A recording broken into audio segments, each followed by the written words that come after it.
I mean, I didn't do anything to fix it. It just popped up. Okay, guys. Hey, we're going live in 3, 2, 4. Watch this.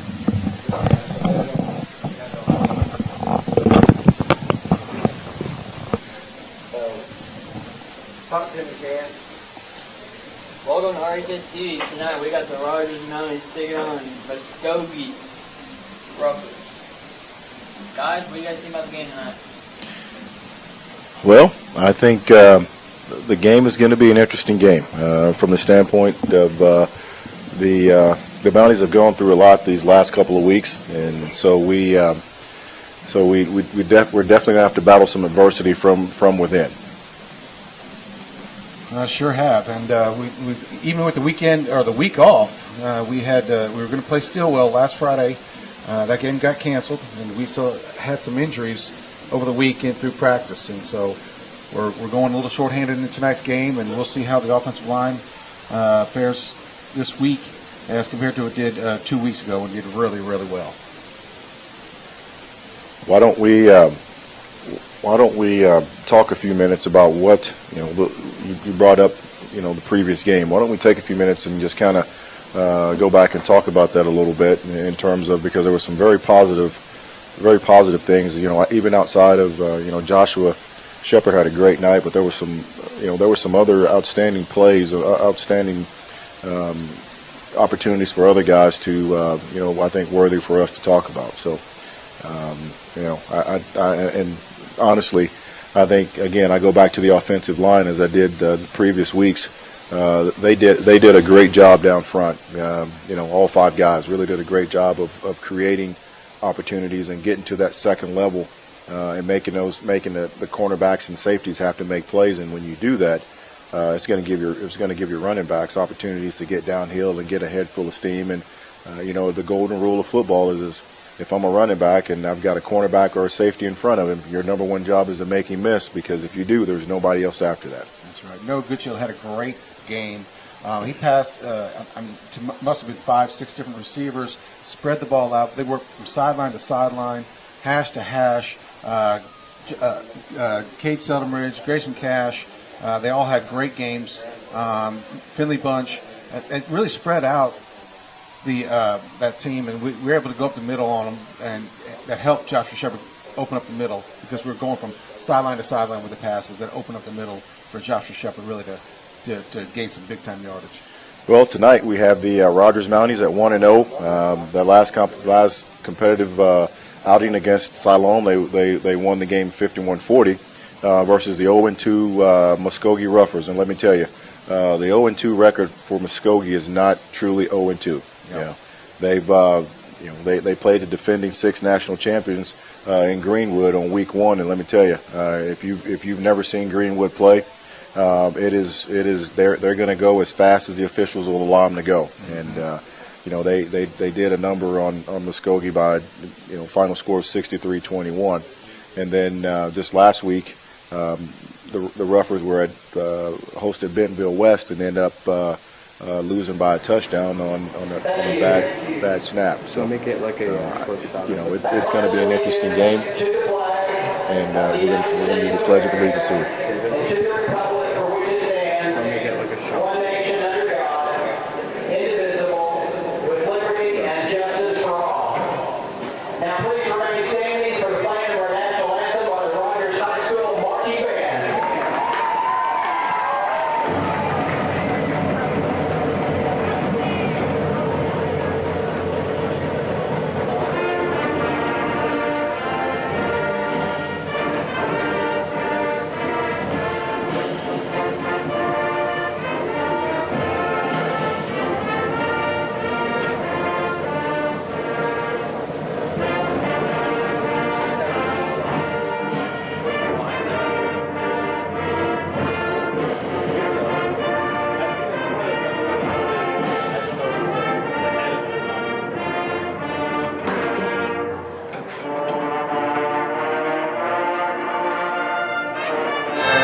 from the boys basketball team, and we got Coach David Drake there. So. Yeah, we've got quite a crowd here tonight. It's a little bit warm, a little bit balmy, but kids are here. It looks like a very exciting night.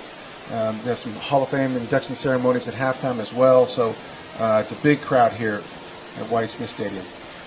As we get to about 5 minutes before kickoff, let's take a few minutes and let's talk about what some of the things that moving forward to this game.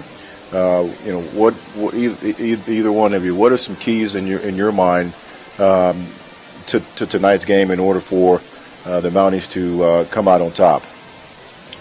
Well, I tell you what, they're going to have to get rid of the ball quickly. Noah Goodshaw's going to have a 2-step, 3-step drop because Muskogee defense will come. They keep coming at you. They bring 11 hats to the ball. They play a man-free defense. They put 6 in the box, 3 down linemen, 3 linebackers, and they go man on the outside.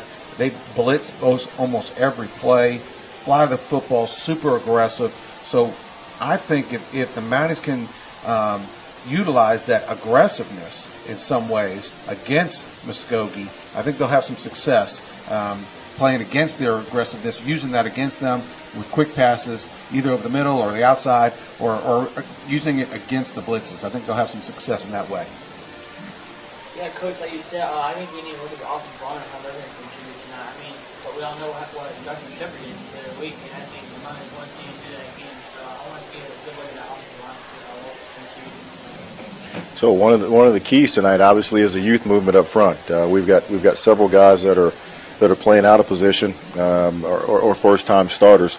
And so I think that's something to make note of as this game goes on, and we need to call attention to, especially if those guys are able to contain the Roughers as they come after them, because it's going to be physical up front, and we know that we want to play fast, but in order to play fast, you've got to make some positive plays, and so I think one of the biggest things tonight that we've kind of got to look at from our perspective up here in the booth is the balance between the run and pass. Mm-hmm. Can we keep them off balance enough to make it second and third and short? Because I think if we're fighting third and long and putting ourselves in situations where we have to pass, that when a team's aggressive like that, it's a gamble, and so we've got to extend some plays. We've got to extend some drives, and not have very many 4 and outs.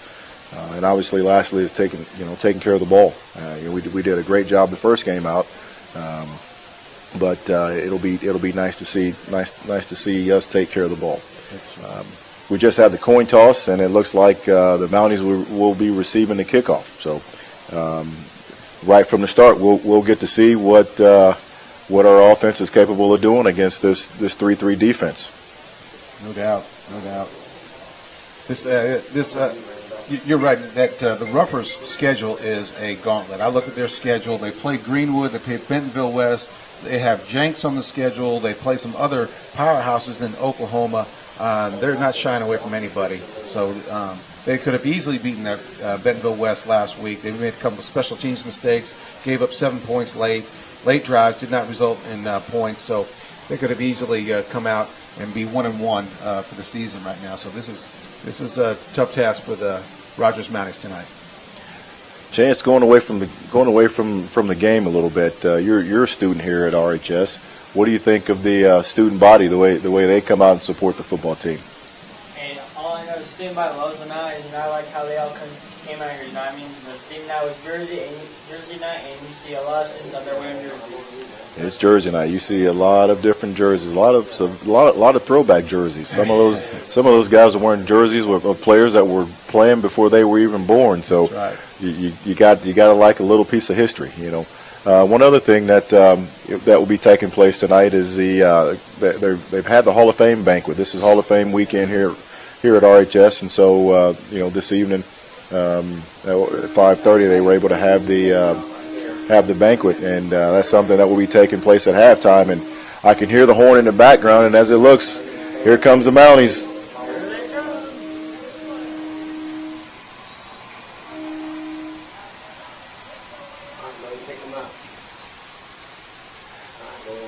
Big blue train, here they come.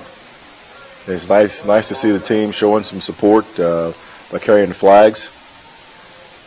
I think that has a lot to do with the representation of tomorrow, a very, very somber day, and 9/11, a day a lot of us will never forget. And I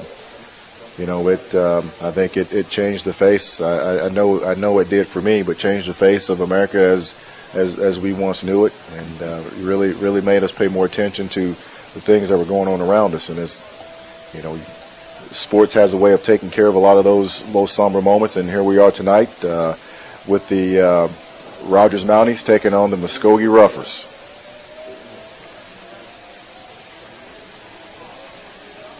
Guys, I was wanting to point this out. I actually talked to Joshua Shepard this weekend, and I was like, Joshua, how did you rack up all those touchdowns in those yards? And he said, I'm giving the credit to my offensive line. And that's what we were talking about earlier. This offensive line creates some great plays for Joshua Shepard, and I think a lot of people want to see him do that again.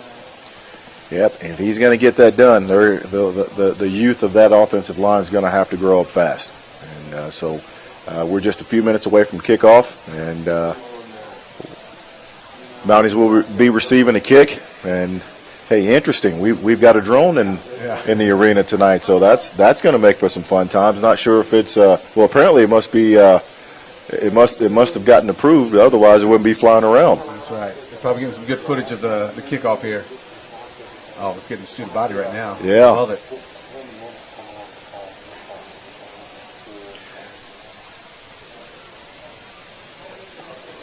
David Bogus is the backfield for the Mounties to see the kickoff. I tell you what, I would not be surprised if the Roughers come out and did not kick it deep, just because of the potential back there for our guys to break one early. And a little squib kick. Oh, that's an advantage to the Mounties. They're going to have a flag on that play. Right, They're going to get a good field position to start the game. There's nothing like opening the game up with somewhat of a short field. Mm-hmm. They'll receive the ball, should get it. I think high school, it's the 35-yard line. Is that? I thought it was, but Now if they're giving it to him on the 30. You're right, Coach. I think the official he was confused. Mm-hmm. That's not a good sign. He didn't have much work to do that time, and he was confusing his lines. Yep. Here we go, baby. First possession of the game.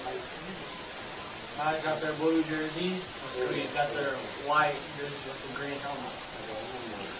Looks a little confusion there in the. Completed. Yeah, there's a quick pass we kind of alluded to in the opening. I mean, it's a one-step, two-step drop. It's got to get out of no good Shield's hand really quickly. I like that first play call there.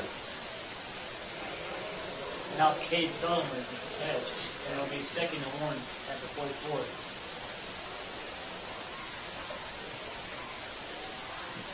A little shifting up front by the Roughers. Oh my goodness! Well, folks, that was a pretty solid run. Looks like that was a gain of 11 on the play. It's great to see him going right up the middle like that, getting his shoulders downhill. 1st and 10 at the Roughers' 44-yard line. There's good Shield. Hand it off to Shepard. Shepard got pressure. Oh. Tripped up. Those are the aggressive, super aggressive corners that the Roughers have. They will come and hit you. They'll hit you everywhere they can. I tell you what, it almost looks like he kind of was supposed to hit a different hole and bounced that to the outside. And the backers for the Roughers did a great job of containing and making the play. That was a loss of 2 on the play. Loss of 46 yards.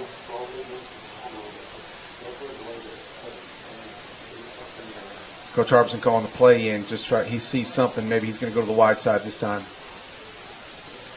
Good Shield. He's Oh. open. He's open. Throw. He's open. Got it completed. Make a block. There's Stellenwich. Make a spin move. I think Got it. Touchdown. I think he got in the end zone.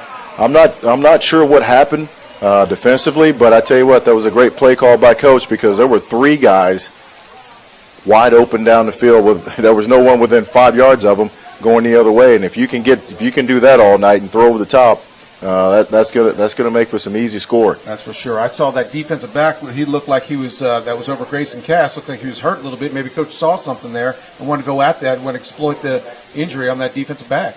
on that side. And good job by Somers for keeping the speed in bounds. Extra point is up and good.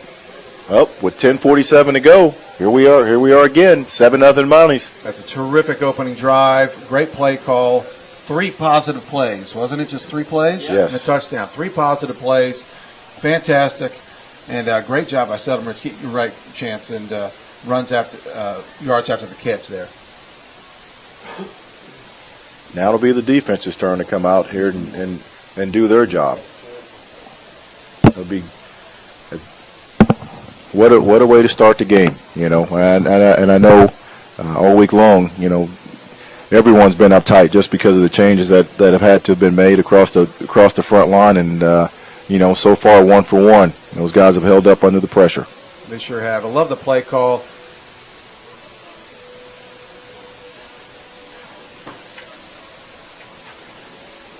Coach Harbison, he calls his own plays from the sideline. He doesn't have anybody up top. He has folks up top helping him, but he just sees what he sees from the sidelines and calls that. That was a really good play call. The wise eyes of a veteran. That's right.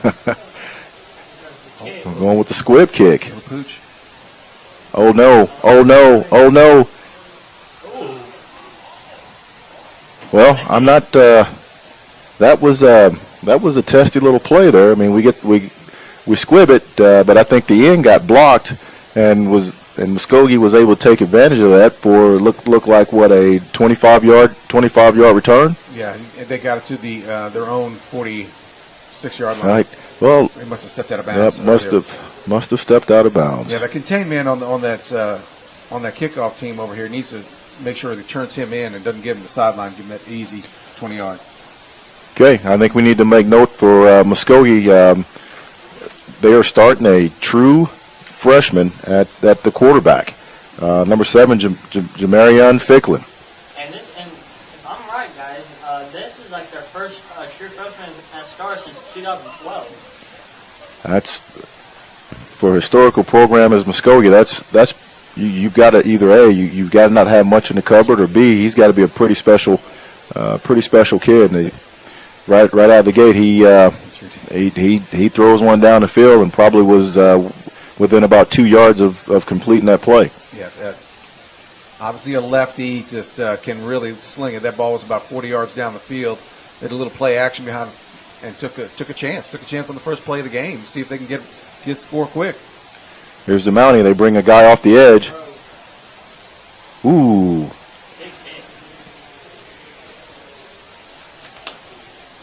Who's that? Number 44 for the Mounties on the tackle. That was Ashton Alston. Tell you what, he's got to. He covered some ground. He started off on the inside, and by the time that ball got to the Muskogee receiver, he was there to finish the play. Big play here. 3rd and 4. See if the Mounties can hold him here. Here's Ficklin. Snap. Gonna hand it off to the Franklin. Oh, yeah, good stop. Good stop. Looks like Marion Slater on the tackle. That was a name a couple weeks ago that we didn't call very much. Looked like he was assisted by Connor Lawson. So that was a good play, which brings up fourth and about a yard. So we'll see what the Roughers are going to do here. Yeah, they strung that out pretty well there on that kind of a jet sweep, and able to they got 3 yards, but this could be a big play here on big stop if they can get this stop. Yes. It looks like they're going to go for it here. Here's Ficklin. Wait for the snap. Trying to draw them off sides here, it looks like. Yep, now they're going to call timeout. The Roughers try to draw them off sides there on the 4th and 2. The Mounties didn't fall for it, so the Roughers are going to take the timeout and talk about it, see what they can do.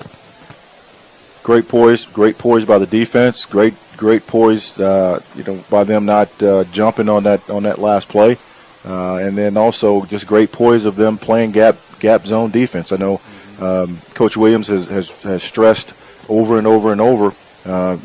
We've got to be more. Our cornerbacks have got to be more disciplined. Our linebackers have to be more disciplined and key and read their keys, and also the defensive linemen just don't go out there just flying around out of control.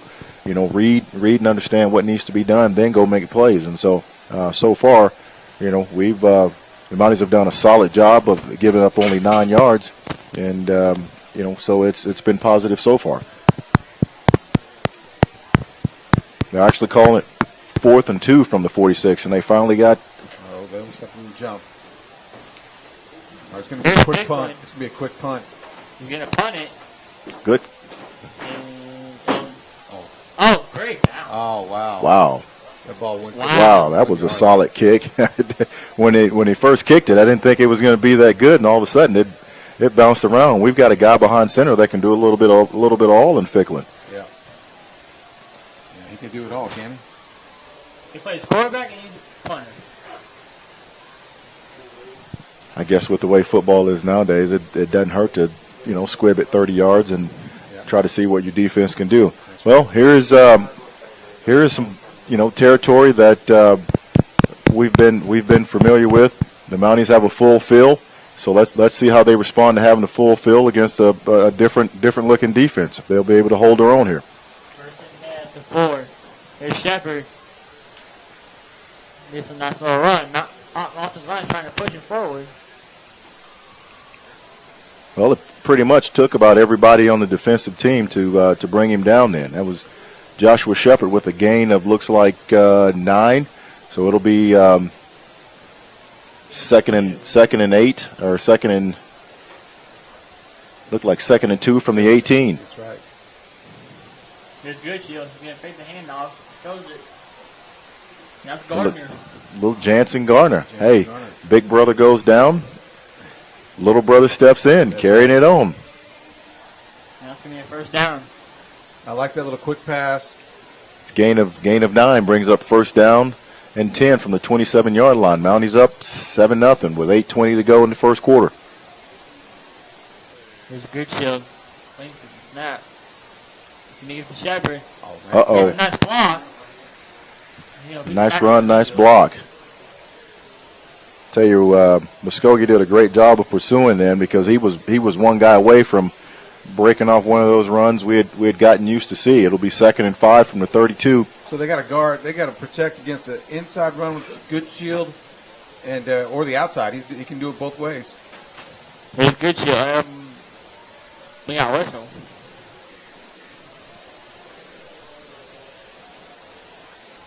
Not sure what that was about. Looks like there was some. Yeah, looks like it's Oh. against the roughers. Wow. All sides. That'll bring it to 2nd and. It's going to make it a first down. Yeah. Let's make it a first down. It must have been the center, because Must have lined up all yeah, sides, yeah. lined up in the old neutral zone. Here's Goodchill. Gonna throw. He got completed to Seldom Ridge.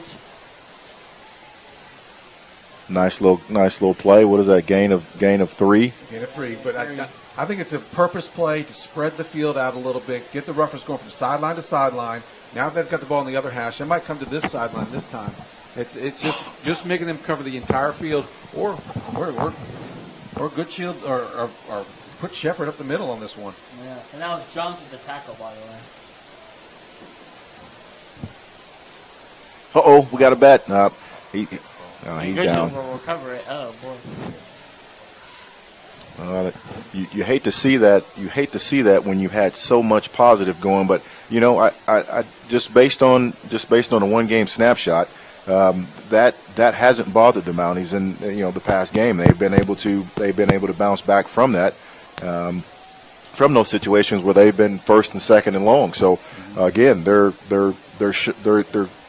have the ability to show that they can bounce back from a negative play, which again was a couple of weeks ago was a key. Forget the negative play. Let's move on and try to make something positive happen. Oh, it's completed. And there was a flag at the same time, but I think the flag will be waved off because number 5, I mean, he acted as if he was tackling Finley Bunch, and we all know Finley's got some speed and great hands too. And he pushed Finley out of bounds, but he's able to come back in bounds if he's pushed out of bounds. So he came back in bounds to be the first one to touch the ball. But if he's pushed out of bounds, he's able to do that. It was a great pass. Every play has been a positive play for the Mounties so far, except for that one bad snap. That's right, Chance. And one bad snap. But every play so far has been a positive yardage, positive gain play, and it's great to see. Great to see the tempo too. The tempo is fantastic right now. Yes, it is. We got 1st and 10 from the 48 of the Roughers here. We've got an empty backfield, so this ought to make it interesting. He's looking to Cash throw. is open. Cash is Got it open. open. 10 bounds. And it's Grayson Cash. What a Tell you catch. what, they emptied the backfield on that. We got another flag down. Oh, boy. It's a terrific pass. Way to keep his feet in bounds. Looks like it's me on Muskogee.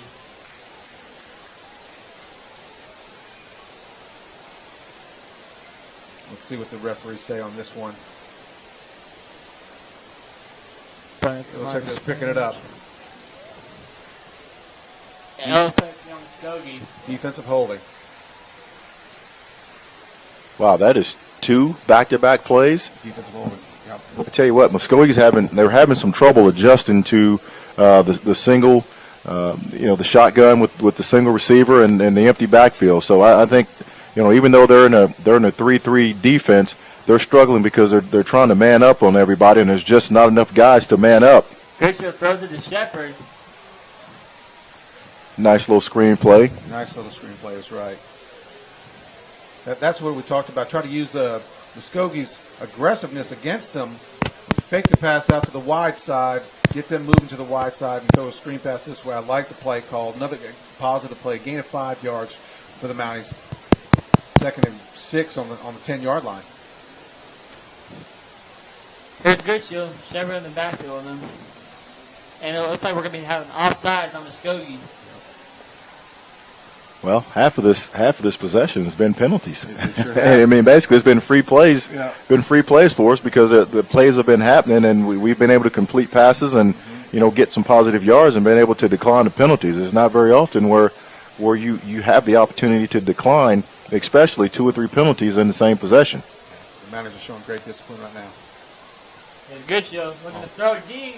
Back in the end zone. Oh, what a perfect pass. Oh, my goodness. Finley Bunch for the touchdown on the fade. Noah Goodshield with an unbelievable pass at the back pylon for 6 points. That pass was in the air for a good 3 seconds. What a separation there. Pass was on the money. Great catch. Great touchdown for the Mounties. I don't think you could have threw that ball any better place for him to catch that. No, sir. You could have dropped that in a thimble. I could have caught that Yes, one. sir. Here's the extra point. It's up and it's good. Hey, 2 impressive drives by the Rogers Mounties tonight. Great play calling, great execution, spreading the ball all over the field. What do we have? 3 or 4 different receivers so far in tonight's game. Yes. Caught balls. Mhm. That is the way to do it. With 5:55 to go, the Rogers Mounties are up 14-0 in the first quarter. So after the first 2 drives, it looks like even though we've had a week off, we're still not missing a beat in terms of offensively of having a rhythm. We talked about earlier. Again, this was something that we started to talk about in the beginning. What was it going to look like with all these changes up front? And so far, again, it's they've held their own. They've done a great job up front. And I think a large part of it is due to it kind of is probably playing in our favor right now. Muskogee's only got 3 down linemen. Yep. So we've got 5 guys on 3, and the rest of it is just us making plays. Yep. Real impressed with the offensive line and how they've been able to step up. We've got musical chairs running up there at the offensive line. Guys playing, like you said, Coach, early on, playing in all sorts of different positions, but they have just done a fantastic job. Here's the kick. Up, and it's going to be returned. That'll be a touchdown. Again, and we alluded to this a week ago also. Caleb Slab, number 18, the young man has a leg, and when the ball's getting to the end zone, it's getting to the end zone with some velocity on it. It's not just barely getting there. It's flying there, So that's, again, that is a weapon that obviously will be used throughout the year. especially as the season goes on, and if we can continue to do that, it's going to give your defense a chance to get set. Here's Pickland. He's going to wait for the snap. Takes the handoff. Going to throw it to the receiver.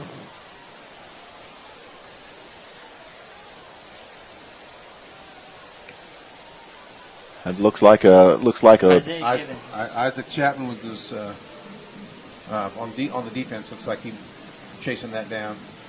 That was a gain of 6 on the play, which would bring it to 2nd down and 4 from the Ruffers 26. Tell you what, the defense of the Mounties is, they gave up 6 yards, but I'll tell you what, they're making every yard that Muskogee's getting. They're making them earn it. And there's another stop.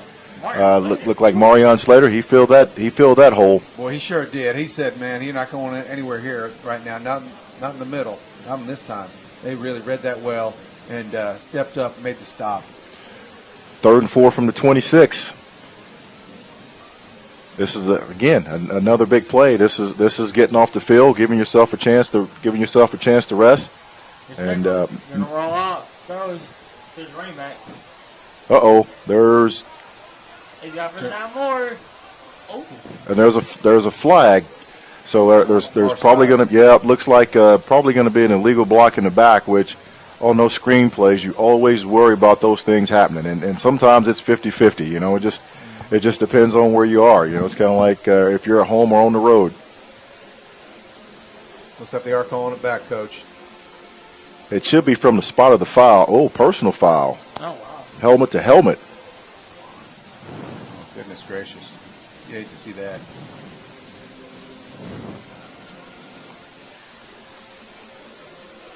Muskogee coaches are not happy with that call. That obviously with one of the first positive gains of the game to get a first down, and much of the first down for the Ruffers.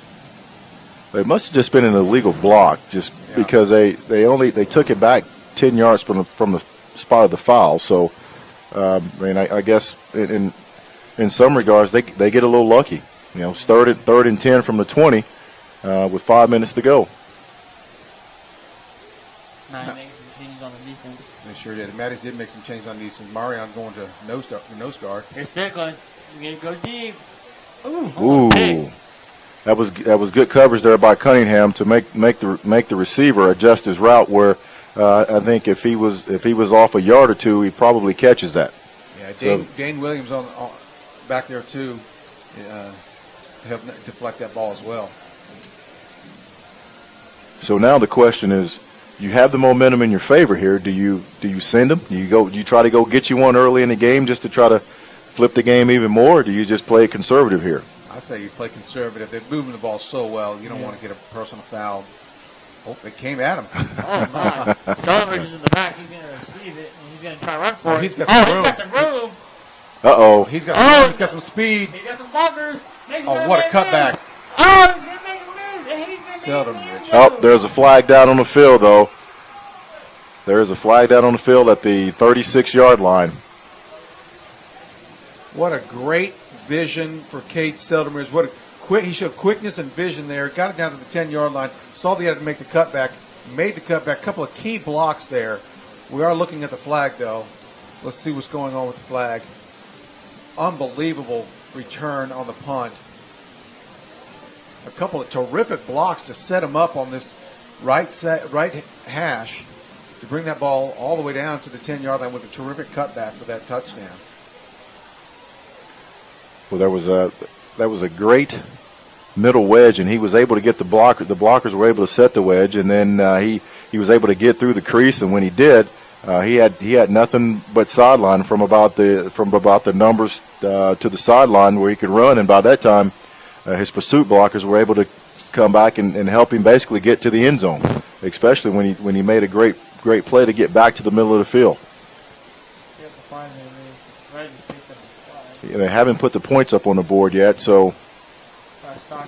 I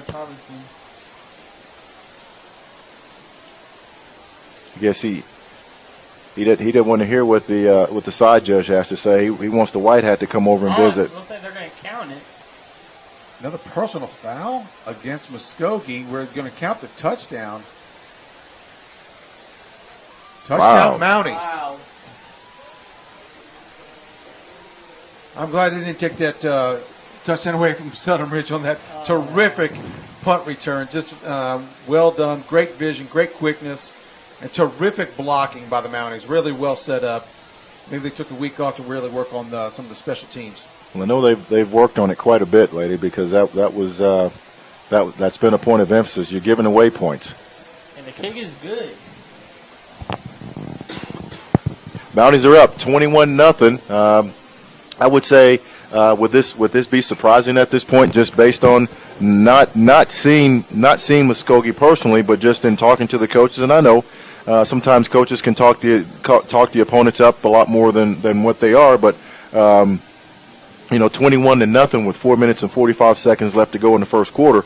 I think I would be a little shocked if I was on the sideline, especially looking at Muskogee. I mean, they're a pretty athletic bunch. I tell you what, I mean, the way the coaches were talking to me about it as well, they were nervous about this game. What I saw on film as well, I saw an incredibly aggressive Muskogee team. They just come at you, and that's what I thought was going to be the case here tonight, was a really aggressive team that we're going to have to play against. Well, whatever the penalty was, there was a personal foul. They're marking it off on the kickoff, and so if I'm number 18, Caleb Salib, I'm a little disappointed because I've got to shorten my kick. Well, he's going to boot you through the uprights. There you go. Second. All for bragging rights. Yeah, kick it hard. He's going to see if it get it through the uprights this time. Yep, there you go. He Got did it. Yes, sir. Give that young man some points for that kick. That's a weapon, because you prevent injuries on your kickoff team. You prevent anything bad happening to your guys. You can prevent something big kick returns. So if you've got that, that is an offensive weapon, honestly. That kickoff. Well, the Mounties are back. The defense is back out on the field. It's up 21-0. 4:45 to go in the first quarter, and I tell you what, the momentum is definitely on the side of the Mounties. 1st and 10 at the 20. Figgle's going to hand off to his running back, and he's going to get drilled immediately. Marion's having a great night. That tackle was by number 7, Marion Slater. Again, week 1, we didn't hear much of his name being called, but tonight he's definitely getting downhill, filling some gaps, and making some tackles. He came ready to play tonight, that's for sure. He's ready to go. 2nd and 8 from the 22-yard line. 4:20 to go in the first quarter. Here's Figgler. Waits for the snap. Fakes the handoff. Throws a receiver. Uh-oh. That's going to be dropped. Incomplete. Well, I tell you what, those passes right there are passes you just never know about, and you have to play till the officials stop you, especially when it's behind the line of scrimmage.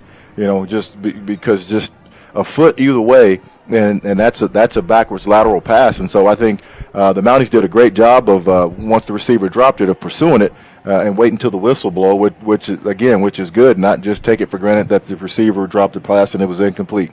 Which brings up 3rd and 8 from the 22. Here's Figgler. No one in the backfield with him. Here's Figgler. He's got pressure coming.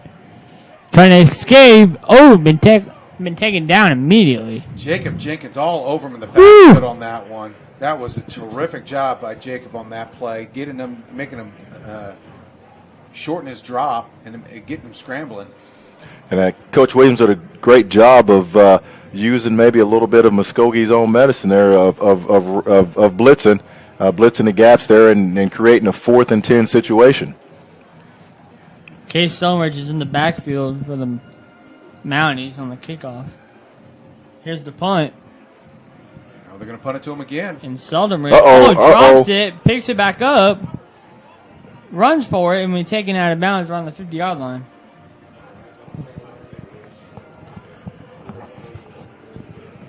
I think he had touchdown in mind again. He's ready to take that thing to the house again, and maybe just had a little bit of lapse of concentration. You're a baseball guy. You know the first time you hit a home run, the next time you go up, you're swinging for the fences. Darn right. You're swinging for the fences. Well, the Mounties will have the ball. 1st and 10 from the Ruffers 49 with 3:22 to go in the first quarter. Mounties are ahead 21-0. Great field position again. Let's see what Coach Harbison has dialed up here. We got trips close to us here. That's giving them trouble all night. Here's Goodshield. He's going to throw complete. Couldn't tell. Did he catch it? Catch it? Jansen Garner there. It looks like he did. He did. Wow, what a catch. Brings up 2nd and 4 from the 43. You know, the Mounties have done a great job all night of mixing up formations and causing confusion. It really looks like the Roughers have gone from a 3-5. Here's Shepard. Ooh. Hit immediately by the Muskogee defense. That was number 58, Tayon Brewer. I tell you what, that from the booth, that young man looks put together. Yep. And when he hit Shepard didn't move forward very much upon contact. He's a big kid. He's 6 feet, 230 pounds. Yeah, he's a large guy. It'll be 3rd down and 2 from the 41 for the Mounties. They huddled up on this one instead of just going no huddle. Yeah, I wouldn't be surprised here they get him up. Here's Goodshield. Gives to Shepard. He's got one to beat. Room. Great run by that young man. It looks like that was a gain of about 10 to 11 yards. That's a terrifically well blocked. They brought one more guy into the line of scrimmage for the extra blocker, and really did well. Joshua did a great job of bouncing that to the outside and make sure he got that first down and more. 1st and 10 from the 29 for the Mounties with just under 2 minutes to play in the quarter. Here's Goodshield. Fakes the handoff. He's going to roll out. He's got pressure. Throws, and it's complete. Well, we've got the makings of another career night by another Mountie. That's Seldom Ridge on his 2nd touchdown of the night. It sure is. What a wonderful play call. Inside handoff fake. Roll out to the right. Seldom Ridge did a inside slant and then back out into the corner and open a perfect pass right to him. It was all set up by the play action pass. You know, you got that weapon in Shepard, so you've got to respect the run, and they did a great job of selling the run, and then all of a sudden he whirls around and goes back, almost like the old bootleg. The extra point is up, and it's good. Puts the Mounties up 28-0 with 1:43 left to go in the first quarter. Wow, I did not see this coming. This is just a wonderful night so far. This is just fantastic. Hey, it might be the Seldom Ridge night tonight. It very well could be, but more importantly, it's 28-0 in the first quarter. Wow. It's 28-0 in the first quarter, and so that tells us that the guys that had to step up and play, that they were ready. You know, which is a lot of times when you're that young and inexperienced, man, a moment like this could be too big for you. But it's proven to be that those guys are ready, and they've shown it. And they're scoring so quickly too. And every possession, it seems like every play is a positive play. And with the exception of the one missed snap, every play has been a positive play. Mm-hmm. And no punch by the Mounties tonight. No, not even an attempt. Not even an attempt. Yes. It'd almost be. I would, if I'm the opposing team, I'd almost be afraid if we were 1st and 30. You know, we're not punting. Don't punt it.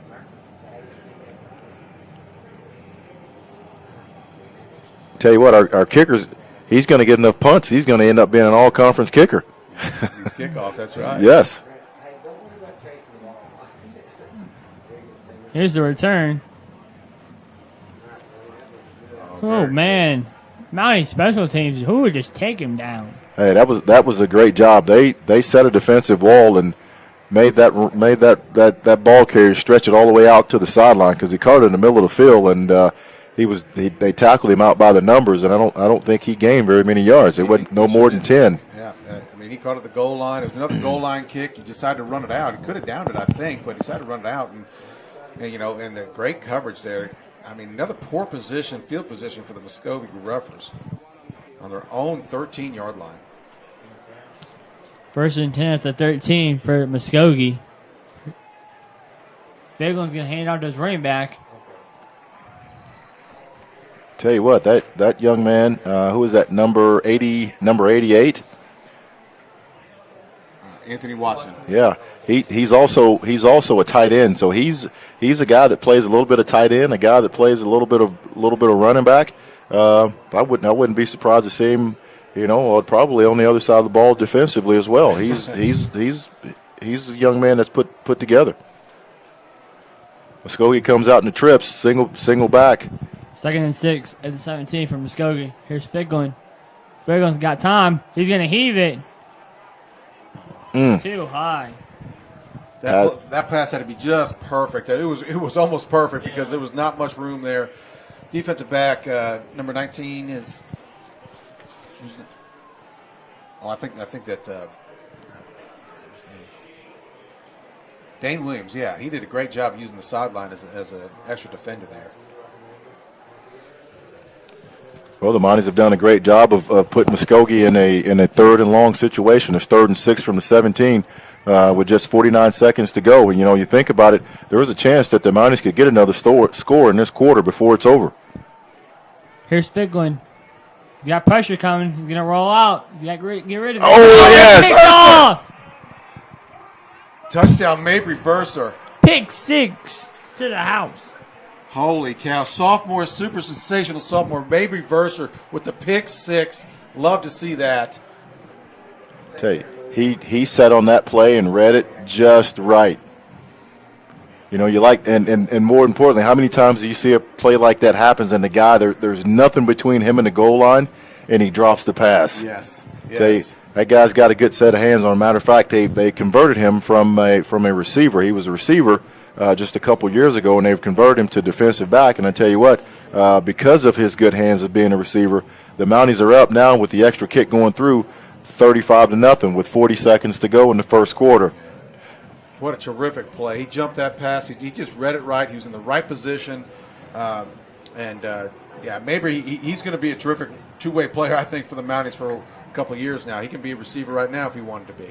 Well, I've noticed something here that Ficklin has really struggled going back away when he's had to throw across his body. He's had receivers open, but because of the directions that the Mounties are forcing him to throw the ball, he struggled with. And the ball's sailing on him a little bit. It's hanging in the air a little bit longer, and it's not getting to the points where he's either overthrowing it or underthrowing it. You're right, Coach. He's not setting his feet and throwing with purpose. No, a lot of it also comes back to the speed of the Mounties, and again, the 3-5 defense gives you the opportunity to bring guys from different areas and mix up the coverages, mix up blocking assignments for the front line, and so they've done a good job of bringing guys from all over, which consequently, when that happens, it plays tricks with especially with an inexperienced guy like Ficklin, who's a freshman. He's having to try to figure all this out on the fly. So it's making it tough. And here's the kick. Ooh, that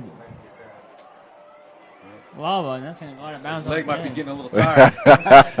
Kicking into the end zone. I mean, seven kicks in the first quarter. Yep. He's I can remember doing that back in the day, except being a multi-position player. Except back then we had the old steel-toe boot that had a square toe on it, and you lace it up, and it was like the kicking game. The guy hits you in the head, and you kick the leg, and then you run to the sideline and take your shoe off. You have to ask the official for an extra few minutes to get back out on the field and play. That's right. So I tell you what, kicking's come a long way these days. Diego Hancock is just checked in for the ball game. Here we go. 40 seconds remain in the first quarter. The Mounties are up 35-0. The Roughers have the ball at the 31st and 10 from the 35-yard line. Here's Ficklin. He's going to hand off to his running back. Nice little run up the middle. And I think for Muskogee, I think you've got to settle down, okay? I mean, this game it's 35-0 in the first quarter. You've got to do some things right now to start making some positive plays instead of, hey, you know what? If we're going to win this game, we're just going to have to chip away at it. There is no such thing as a 35-point touchdown, so you've got to chip away at it. Over the next 3 quarters, you've got to make some stops. You've got to get some stops, and then obviously you got to put the ball in the end zone. Yeah, they have to get some positive momentum going. They have nothing really positive to go on at all. Here's Ficklin. He's going to hand it off to his running back. Oh, big hit. Marion Slater takes him down. Looks like a gain of 2, maybe? maybe not even one. Up, they gave him a yard. 3rd and 5, be 3rd down and 5 from the 40 of the Roughers. That will bring us to the end of the first quarter where the Mounties are up 35-0.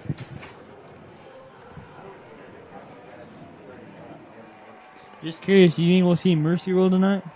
Who knows? I mean, if you're I won't say a bet man, but if you're looking at the way the game has gone, I think you have to continue to do things. If you're the Mounties, you continue to do positive things, and if those positive things bring points, then so be it. I don't think you start playing it safe because that's when those bad things happen, and you give the other team an opportunity to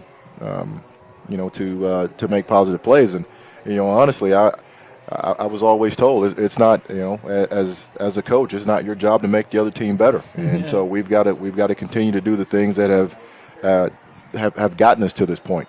Even when you do start subbing, those guys still have to make positive plays. We're going to start the second quarter. Here's a snap. Bicklin throws it. Ooh, good deflection from Chapman. Again, incomplete pass, 4th and 5 from the 40. And you'd have to think here that Muskogee's not going to give the Mounties a short field, and they won't even play and just try to go ahead and kick it away and see what happens. There's no reason to take a chance on going forward, 4th and 5 when you're on your own 40-yard line. I'm real impressed also with the Mounties defense and the way they've been keeping Bicklin. The timing is off. Not one pass has been on time. Not one receiver's been open. The Mountie defense has just been on point all night long. Finley bunches in the back. Oh boy, kick. And that's going to go out of bounds on the 20-yard line. So the Mounties will take over 1st and 10 from the 28-yard line of the Rough with the score 35-0 with 11 minutes and 49 seconds to go. We were just talking about it. At this point, you've got to continue to play the game. Don't look at the scoreboard because that sometimes becomes your biggest opponent is looking at the scoreboard. And as a player, you've got to keep your eyes down and look at the guys and across from you and just continue to make plays. When you start getting ahead of yourself as a player, that's when bad things happen. That's when momentum switches and strange things happen in sport, especially with this much time. Here's Shepard. Face mask. Got it. Yep. Yeah, you can see that face mask all the way up here, Coach. Yeah, that play was called from the sideline. Hopefully Shepard's not hurt. I mean, his neck was really wrenched down pretty hard there. That was a really ugly-looking face mask there. Yeah, it looks like he's okay. Young man's okay. He's tough, but he got a full hand of face mask on that play. And I don't have how many yardage that the Roughers have on penalties, but it's quite a few at this point. Yeah, you'd have to think they're in the neighborhood of 60 to 70 yards just on penalties. Yeah, maybe more at this point. So they're going to move the ball from the 43-yard line. 1st and 10 at the 44-yard line. Here's a good shield. He's got Shepard in the backfield with him. Stoneward's in motion. And we got flag.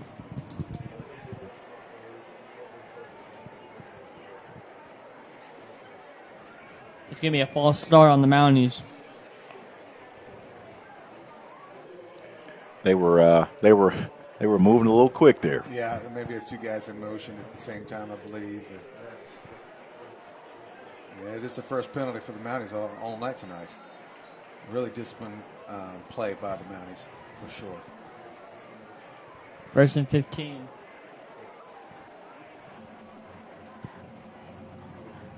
Here's good they got away with a little jump then, too. Oh, my goodness. Intercepted by Muskogee.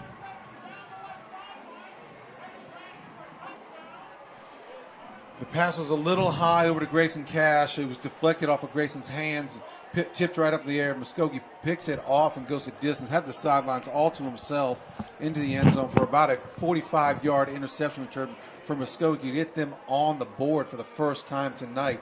Coach, you talked about it. That might be the momentum switch, that Muskogee looks for. I mean, it's still a 35-6 game, but they needed something to get them sparked, get them excited, get them to wanting to even be on the field. Right, because it was getting dark, and a play like this, where it may not, obviously they can't relax. It's not like that puts them back in striking distance, but it does. It's like it does stop the bleeding a little bit. We got on the board, and now what can we do to build on that? And if you're the Mounties, hey, you got to shake it off. It's not going to be something that at this point in time, just looking at, it's not going to be something that where you say, man, I wish that wouldn't have happened. That's going to be that huge of a play in this game so far, but it happens, and again, one group has got to capitalize on it as a positive, and one group's got to completely shake it off and move forward. Yeah, the Mounties got to keep being aggressive on the play calling. Yeah, those things are going to happen. That was a long pass from one hash to the other side of the field to the numbers over there. Things like that are going to happen. Mounties have just been really playing flawless ball all along, so that it's kind of a surprise to see something like that because they've been playing so wonderfully all night. Well, and we talk about positive things happen. We're here now. We're coming out, and Muskogee had to burn a timeout because they didn't have enough guys on the field. Yeah, whether or not he was celebrating or not, you get a chance to have something positive happen, and maybe coach decided, hey, I want to go for 2 instead of 1. You just never know. Here's Ficklin. Gonna go to the corner, and he didn't get it. That was a great open field tackle by number 4, Ashton Austin. Boy, he ran him down really Yes, he well. did. He read that. Ashton was a linebacker, saw that he was the running back was going toward the flat, stayed with him the whole way. It was a really good pass. Ashton ran him down, took him down at the 1-yard line to prevent the 2-point conversion. Hey, and that's 2 tackles tonight where that young man has come from the inside and covered and made plays on the outside. So he can really he's and I tell you what, he looks like a linebacker, but the young man has done a great job of getting to the positions he needs to get to and making tackles. 5'9", 230, Ashton Olsen, and he can run. That's a lot of weight to be running that fast. Great tackle. Solomrich, Bunch, and Volker in the back. Field for the Mounties on the kickoff. With 11:08 to go in the second quarter, the Mounties are ahead 35-6. And here's the kick. Low kick. Smart play there. Let it go out of bounds, and you're going to get it at the 35-yard line. Is that correct? Yes. And so that's just a smart play rather than take it, maybe get 5, 8, 10 yards more from that spot. So, but on the flip side, if you're the rough and things have been going the way they've been going, do you kick it deep to those guys, or do you give your defense a chance to get set? Because it's almost like poison. You kick it to them, and as we've seen, they've got a chance to return it. Now, defensively, you get a chance to set your defense. And at some point, you think Muskogee might go full Pulaski Academy and just do onside kick every time they have to kick it off. Yeah. I mean, Here's Goodshield. Gives this to Shepard. Shepard's got pressure. Turned around. Way to bounce it. Shepard's got some room. That's the first down. There's a flag on the play early on near the line of scrimmage in the mix. Yeah, it from the position it was thrown, it had to be in the neighborhood of holding. It's usually the holding or usually by the offense or hands to the face by the defense from where the flag came from. That's too bad because that was a terrific one. Joshua Shepard just had to make something happen. The Oh, block, no. Chop block. Chop block. Wow.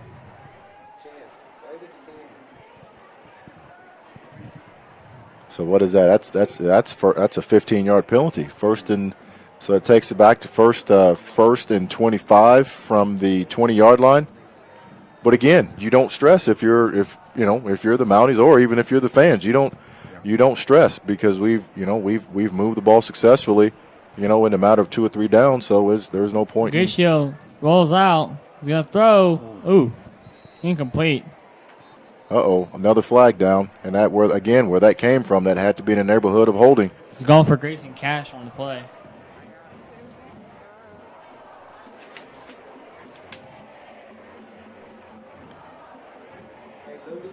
Illegal man downfield on the Mounties. It looks like number 75, Chris Galdamez was downfield before the pass was released. So now we're 1st and 25 from the 20-yard line. Not the drive we expected to see out of the Mounties coming out after a score by Muskogee. No, Goodchill had a long way to go on that rollout, so that probably the lineman probably thought he was already going. There's Goodchill. He's going to throw it to Finley Bunch. Bunch got some blockers. Taking down around the 30-yard line. That was a great play to get 8-10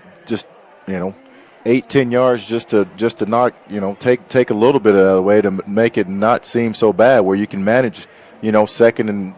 Now we're 2nd and 18 here. And well-executed play on the bubble screen. It just gives Muskogee another thing to think about, another play that they have to defend differently. It's just another good, well-executed play. Here's Goodshield. Watch the Twins up top. Goodshield was looking deep. He's going to run for it. And look at the speed by Goodshield. Makes a man miss. Go out of bounds around the 45-yard line. I think he just about got it all back, yeah. It goes from 2nd and 19 to possibly – 3rd and 3. You can manage that now. Without a doubt. Terrific run by Goodshield. He just showed great presence there, great poise, and just a great decision just to take it upfield. 3rd and 3 at the 42.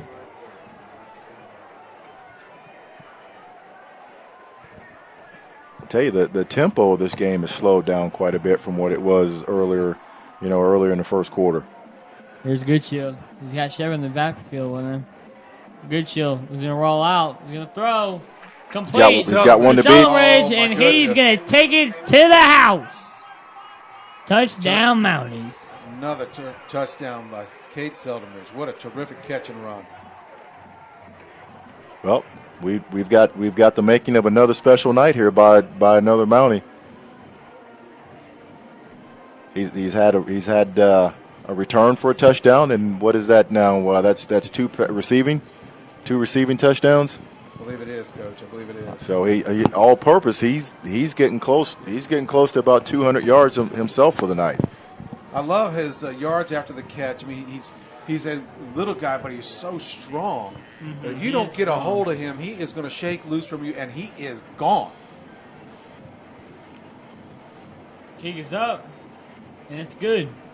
Mounties have a 42-6 lead over Muskogee. Muskogee likes to play the man free, so they're man up on all these Mounties receivers with one free safety. For the most part, that's what they've been running all night. And what the Mounties have been able to do exploit these man-to-man coverages with the rollouts that get the eyes of the defensive back looking one way, roll out the opposite way, and they have to switch their hips, and they can't do it in time. These bootlegs, these rollouts, getting the man-to-man, getting the receiver the ball in space, letting him do work after he makes the catch has been a terrific job by the Mounties tonight. Well, we're back to that 37-point lead or 36-point lead at this point, 42-36 with 9:54 to go in the second quarter. Now, defensively, this is where you got to come out and again pin your ears back and let's see if we can get another stop. Let's see. We've been doing well all night. Let's try to get another stop. Let's put a string together and just make it hard for them. That ball is deep in the end zone. The wind must be with them now. I don't know, but that was out of the end zone this time. Well, according to the flag, you are correct. he was downwind. Wind is picked up. It'll be Muskogee's ball, 1st and 10 from the 20 with 9:54 to go, 42-6. Again, if you're Muskogee offensively, your defense just gave up a touchdown. What can you do here to grab something positive as you continue to try to chip away at things? Here's Ficklin. Waits for the snap. Player in motion. Takes the handoff. Steps back. Got pressure. He's got to throw. He's going to go deep with it. Oh, almost intercepted. Yeah, they're going with a double fake there in the backfield.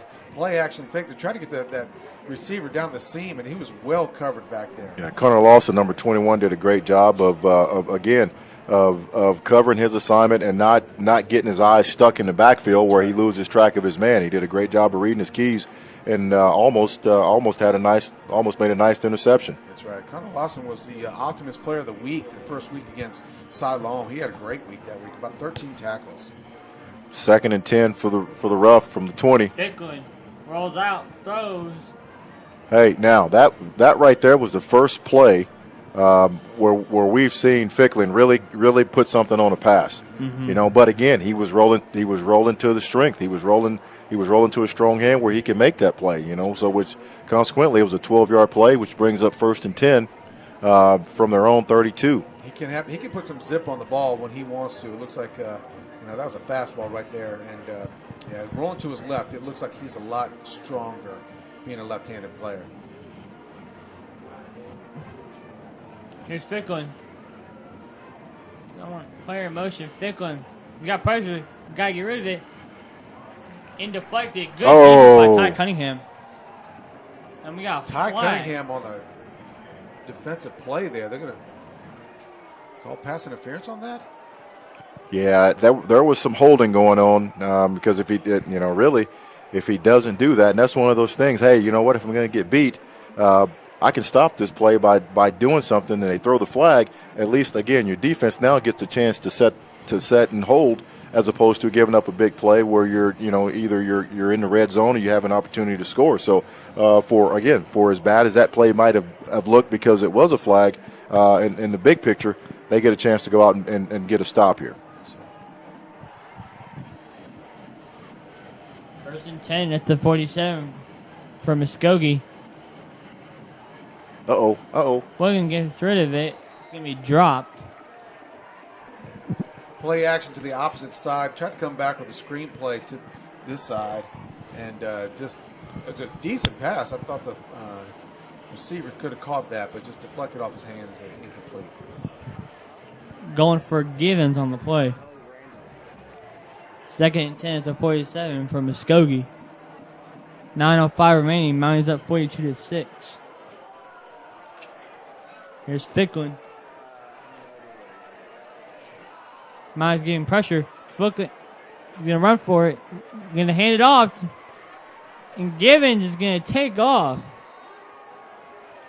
And he's going to be in Mountain territory. I think that time we got caught on a blitz, and because what I've noticed the last several plays is we've been bringing pressure.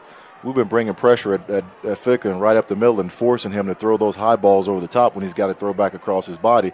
And that time he went back to his left, which is his strength, and was able to make a positive play because he was definitely headed downhill. And again, when you start playing the option, you've got to be assignment based. Somebody's got to take the quarterback, somebody's got to take the fullback, and you can't play both.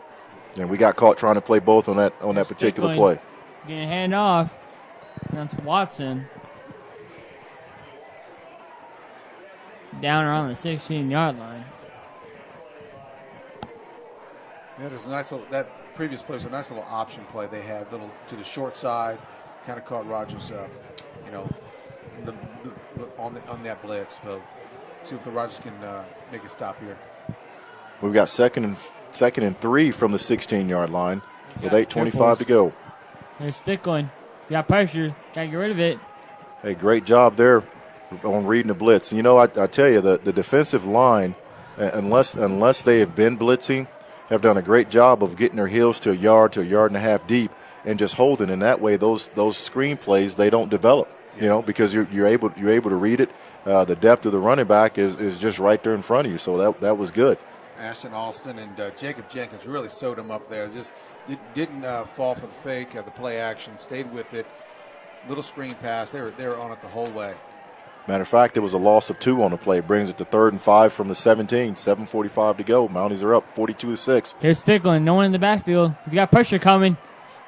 And he's going to be taken down. Oh, the ball's out. Incomplete pass. Well, it's a backward pass. It could have been intentional grounding. Yeah. I think they did him a favor. They did. If it's incomplete, it's going backwards, so it would be a fumble anyway. But you're right, Coach. It could have been. There's a flag. Intentional grounding. I think you're right, Coach, on your initial assessment there. I think they're going to probably call intentional grounding. There we go. Lost it down, so it'll make it 4th and what'll look like 13 maybe. Well, maybe a little bit more than that. Look like maybe 4th and 15? his 3rd. It'll be 4th and 18. Oh, that's right. Plus additional yardage. Yeah. So that's like a double penalty. They've got to get down to the 12-yard line, so it's 4th and about 22. Yeah, Third, 4th and 22.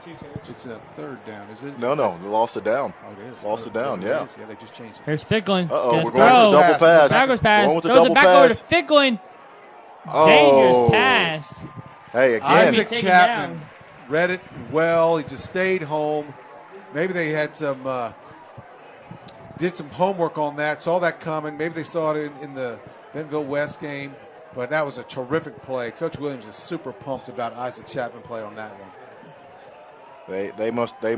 Something must have tipped them off that was taking place. I don't know if it was a single receiver to the field side or what, but they read it perfectly.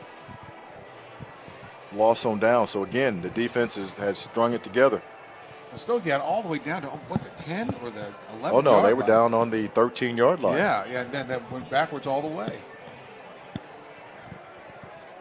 First and 10 at the 41 for the Mounties here.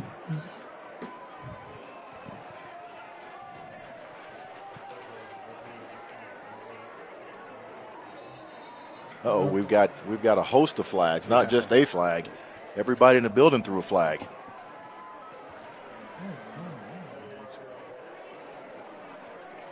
Got a little commotion going on down here in front of us. Looks like everybody's gotten excited. Yeah. We got Mr. Rapp taking care of business, one of the assistant principals here at the high school, which he's going to be one of our guests here coming up at halftime. We got 1st and 15 for the Mounties. Here's Shepard. Find some blocking, and you'll be taken down immediately. Looks like he was able to get about 3 or 4 yards on that particular play, which again, Muskogee, you know what? They're just defensively, Muskogee's not just breaking down. They've just given up a lot of. Martell Bolden with the tackle. Yeah, they're just giving up a lot of big plays. 2nd and 11, 6:51 to go in the second quarter. They got the wide side to the top of the field, and see if they go that way this time. There's Goodshield. Got all kinds of time. He's got pressure. He's going to roll. roll. Here comes the speed from Goodshield. Nice cut.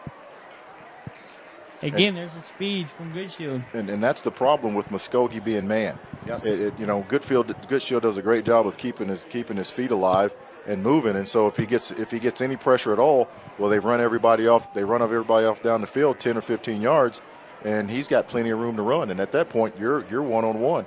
Your quarterback's got a chance to make moves on a guy and break a tackle or two. And the defensive backs now got to keep an eye on the backfield, and then once they do that, then the receivers are going to go right by him. And here's Goodshield. Gives it to Shepard. Shepard's got some room. Nice cut.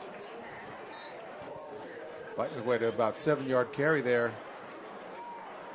Once again, they're doing a great job of balanced play calling. It's up the middle for 7. It's to the wide side for 10.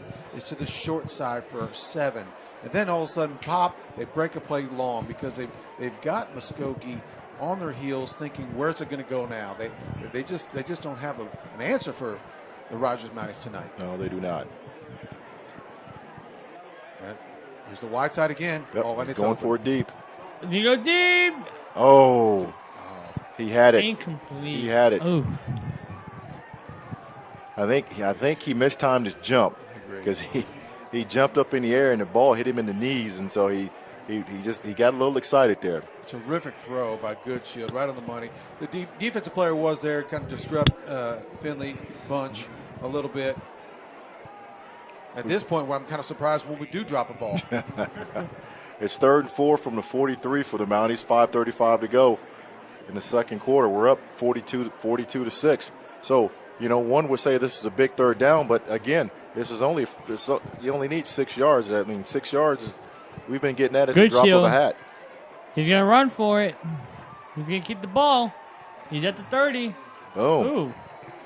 And he delivered the blow on that one. Yes, he did. Went head on. and I don't know if you guys had a chance to see it or not, but when he broke the pocket, his eyes stayed downfield, and he had an awareness of what a line of scrimmage was. And then when he crossed that line of scrimmage, he tucked that ball and looked for the next thing in White, because he was obviously going to put his shoulder down into someone like he did. He picked up, again, 10 yards, 1st and 10 from the 32. Great job of just moving the chains. He knew that all he needed was at 5. He could get the 5, move the chains, get a fresh set of downs. Here's Goodshield. He's going to roll out. He's going to keep the ball again. He's got blockers. Oh, he stayed up. Oh, he fumbled it. Get the ball. They blew the whistle. Joshua Shepard got into it with a Muskogee player. And they got to hold Shepard back. I don't know if y'all saw. It was around the 20-yard line. He was trying to set a block for Goodshield. They were going at it. Well, I tell you what, folks, we got a little lucky just then, because we had some young men that doesn't understand the rules of engagement here in sports, and we got to be careful. If I'm the players, when those kind of things happen, you got to stay on that sideline. Do not run onto that field to try to help anybody, even if it's your own teammate, because if they throw that flag and you're not one of those 11 guys, you're out the game. It'll be 1st and 10 from the 18. Here's Goodshield. He's got all kinds of times. You need to go deep with the football. Joel Caught it. Jansen Garner. Yes. Jansen Garner for the touchdown. Great play action, backside corner, play action to the wide side. Jansen Garner zips out to the corner in the end zone. Noah Goodshield throws a perfect pass again. Easy catch, easy throw and catch. Mounties score again, up 48-6, and here we are setting up for another PAT. Tell you what, that was a nice little pick play. Yes. Kick is up. Kick is good. Wow. They tried to get Jansen in the end zone when Noah Goodshield was coming out here on the short side 2 plays ago when Joshua Shepard got into it with another player. But the defensive back was holding Jansen, or else it would have been a touchdown for Jansen on the 2 previous plays. Great execution the entire series. Great execution. 49-6. The Mounties are up. 4:37 to go in the second quarter. What at this point, if you're Muskogee, what are you thinking? I mean, this is completely different than a week ago when you were 1 or 2 plays away from winning the ball game, and you come in here with to a team that is just hitting on all cylinders on both sides of the ball. I mean, you talked about earlier how Muskogee flew around to the ball, but it seems to be, the Mounties are flying just a little bit more. Well, Mounties are really using their aggressiveness, their man-to-man defense against them, play action to the wide side, play action to the short side, just mixing up, Shepard up the middle, just the play calling and the moving the ball from sideline to sideline, hash to hash. It's been terrific to watch. It's really well executed so far. Well, I guess we should assume there probably won't be a return on this kick. Here's Talava. Dart. He's getting picked up. Oh, nope. 5. And he's going to bring him back out, and he's going to be tackled immediately. Wow. Woo. What a hit. That was even more effective than kicking it through the end zone. Maybe that was the purpose there.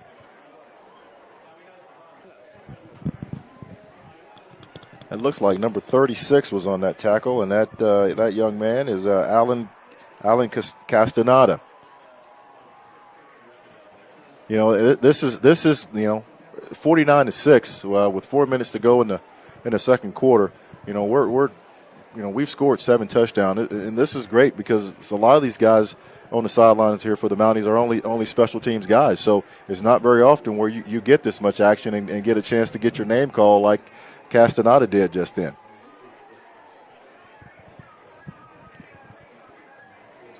Here's Figley. He's going to hand it off. He's going to be tackled immediately. I thought there was illegal motion on that play. That looks like they had the jet sweep going, and another player was thinking the same idea. And I think they had illegal motion on this play here. Looks like it can be called back. If I were Muskogee, I'd want to run the ball a lot, bleed the clock down because try to get out of here with no more damage left in the second half in the first half. Well, Ashton Austin was on the tackle again. Again, That's the third time we've called his name for making a tackle of getting to the sideline and not letting the football turn the corner. On the penalty, it'll be Muskogee law. It'll be second down. That penalty was half the distance to the goal line. I stand corrected. It'll be first down. Here's Figglin. He's going to hand it off. He'll be tackled immediately. Yeah, there was a little confusion back there. The like ball was snapped, and the dropped quarterback the ball wasn't ready. on the snap. Dropped the ball. Kind of disrupted the timing of the play. That's a 2-yard loss on the play. You think defensively the Mounties are thinking, hey, get one in the end zone here if you're the defense? I don't see why not. The defense is thinking, I'm going to get the safety, or I'm going to get a pick 6 here. Here's Figglin. There's a throw. Look at that Terrific pursuit. tackle. Woo. Look at that. Oh, look at that. That's 9 guys on the tackle. Wow. 9 guys. Terrific pursuit. Terrific open field tackle.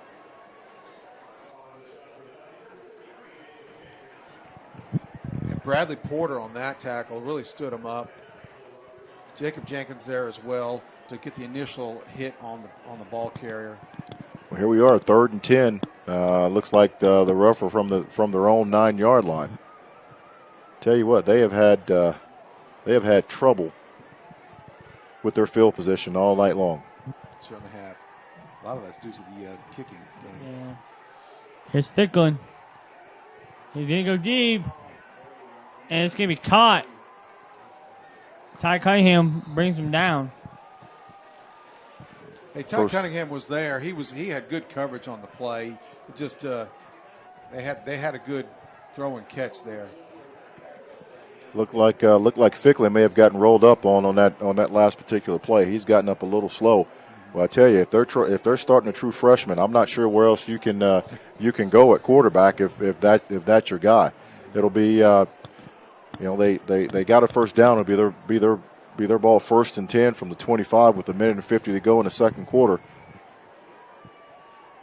Figglin throws and it's complete. I guess they're going to stay true to who they are. They're throwing it around, aren't they?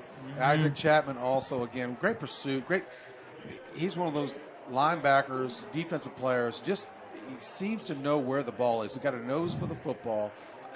It's one of those guys. His eyes move his feet, where he's looking in the backfield.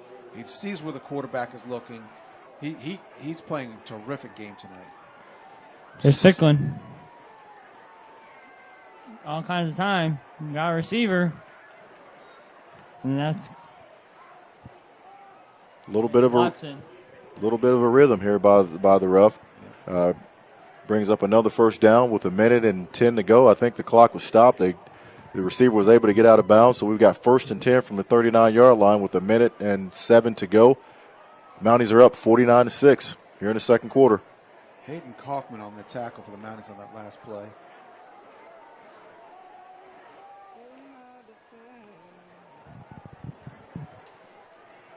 Here's Figglin. Throws. It's complete. And that's Bell. A great pursuit by the Mounties. Bell is a shifty little player. He's not a big guy, but boy, he can sure move and able to break an open field tackle. And but Mounties all came there. Another first down for the. I was going to say he fought enough to get the first down, and Muskogee's not content with just taking a knee and getting out of here. They're trying to move the ball. Marion Slater has checked in, and we got a timeout. So we got a timeout on the field with it'll be 1st and 10 from the 49 when we come back out. Mounties are up 49-6 with 29 seconds to go in the second quarter. Well, while we have a minute here, coming up at halftime, we've got a couple special individuals coming by to visit with us and talk a little bit about their time here at RHS and kind of some very, very positive things that are happening here on campus for not only our school in itself, but also our athletic program. So I'm looking forward to having those conversations here in about 29 seconds or at the end of this quarter. Certainly is a lot to talk about. There's a lot of great news going on here at, in the Mounties program, whether it's facilities or coaching. Here we go. We're back set to play. Here's Strickland. He goes deep. He's got a man. Oh. Ooh. Incomplete. Well, that was, I tell you what, we were lucky then because he was able to get that ball off just in enough time, and the receiver had a chance to get it, but just couldn't hang on to it. 2nd and 10 from the 49 with 21 seconds to go. Mounties are up 49-6. That was a well-thrown ball all the way across the field there. Ball was on time and in his hands. Just couldn't bring it down. Here's Strickland. Waits for the snap. He's got pressure coming. Gets rid of it. Middle screen. Maybe reverser snuffed it out, brought him down. Well, that unless someone calls timeout, that's probably just about going to be the half. Muskogee trying to get game. They don't have any timeouts left. They had to call that timeout on the 2-point conversion to stop the clock. Well, we're here at the half. The Mounties are up 49-6 at halftime. We're gonna take a break, and when we come back, we're gonna have a couple special guests on the air here to talk a little bit about becoming a Mountie and obviously being a Mountie for a long time. So stay tuned here just a second.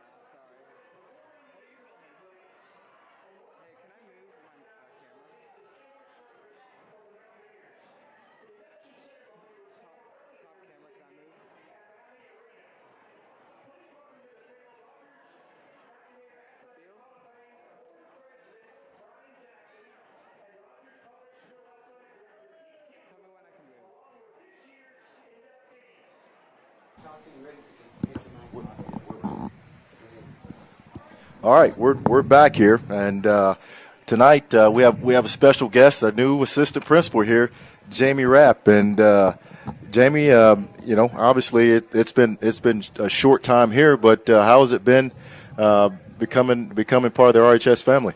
Well, man, first of all, I'd like to start off by just telling you what an honor it is to be up here in the press box with the golden voice of the Rogers Mountain here, Mr. Lamont Frazier himself. It's been an incredible experience transition here. One of the very first schools I came to as a young coach in Oklahoma to visit in Arkansas right when I first became a wrestling coach there was to Rogers High School when they first built this facility. And I remember walking in and being just awestruck with just how beautiful and amazing the facilities were here. And I knew at that point in time I needed to try and move me and my family over to Northwest Arkansas to have a better life and some more opportunities for me and my kids. Now I'm here at Rogers High School. It's been a smooth experience. The people are welcoming. Kids are great. Facilities are wonderful. There's a reason Forbes Magazine picked it as the #1 employer in the state of Arkansas. That's right. That's right. Yes, we kind of forget about that.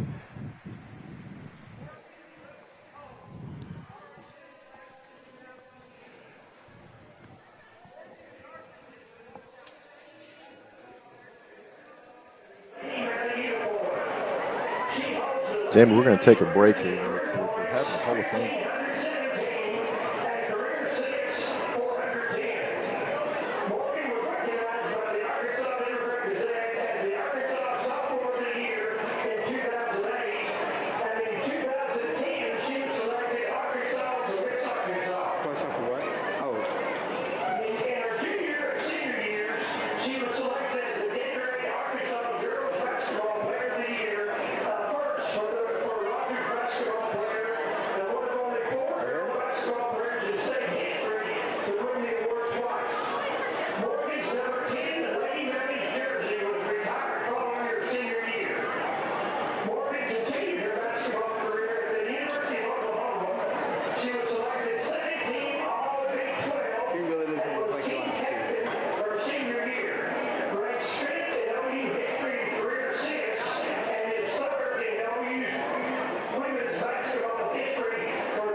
What happened to Miss Amos? She goes by Miss Shane now. Oh, Yeah, that's fine. what happened to her husband? He unexpectedly passed away. Oh, Yeah. from what? I can't really go into details about that. Oh, okay. Yeah. Out of respect for her privacy. Yeah. The Lions are up 49-6, and we'll continue visiting Mr. Rapper about his time at RHS. Well, Lamont, I'll tell you what, the last fellow they just inducted, I don't think they had an inch worth of room left on that coach fit another pack. And it was quite the testament to just the traditions that have been laid here at Rogers High School, and these young people have a lot to aspire to. That class just went through as far as their contributions to Mountie athletics and the communities in which those people they used to live and now live. So a tremendous class of inductees to this year's Hall of Fame. And every year it just seems to get better and better and better. And this is my fifth time having an opportunity to see these classes go through. And a couple years ago, we've had guys that have spent time minor league baseball. Guys that are high level businessmen. And so it's been great. But not to take away anything from them. I also understand that you are an Okie yourself. Just tell us a little bit about you as maybe an athlete, and then how'd you get to this point where you are right now of being a Mountie? Well, born and raised in Muskogee, Oklahoma, wrestled, played baseball, football for the Roughers from the time I was just a little kid all the way through school. I always wanted to be like an older gentleman that was a few years older than me. His name's Sept. He was a fullback for the Oklahoma Sooners. They were the national championship team of 2001 or 2000. I'm sorry. Seth we used to play backyard football. I'll tell you, Seth was blind as a bat. He used to wear pop bottle glasses, but he'd always be all-time quarterback. Seth was also a two-time state championship wrestler, and I remember how awesome I thought it was that somebody that's 4 years older than us would always take the time to play with the kids in the neighborhood. And I always wanted to be like him, so I tried to model a lot of the things that I've tried to do as a person, as a coach, after people I looked up to. He was definitely one of those people. Seth went on. He's currently the head coach of North Texas. Okay. And my peers in that group, there's a lot of us that wanted to be head coaches, college coaches. We had a lot of really great influences on us. One of those gentlemen here tonight used to be my assistant head wrestling coach. His name's Jim Platter. He's the assistant athletic director for school. We haven't seen each other in 15 years, but he recognized me as soon as he walked in. He busted my chops just like I was a sophomore in high school again. But went on, played a little college baseball, had some shoulder trouble, I thought I'd be a high school baseball coach, and I was. I coached just about everything there was. But I really found my calling with wrestling. I had to work a little harder to be as good at wrestling, so it was easier for me to teach kids, because I had to go through struggles to be competitive with it. Was All-State Wrestling Coach 2016 for the state of Oklahoma.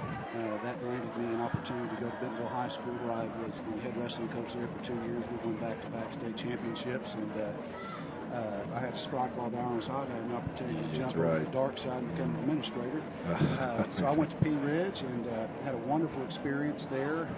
My wife and daughter and my son Roman, we loved working and living there.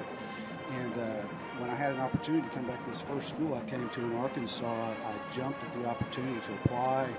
Dr. Valines and the other administrative staff here have been wonderful in my transition into the building.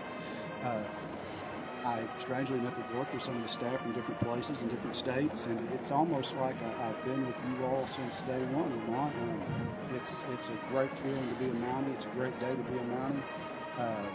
Not only are the athletics amazing here, facilities are amazing.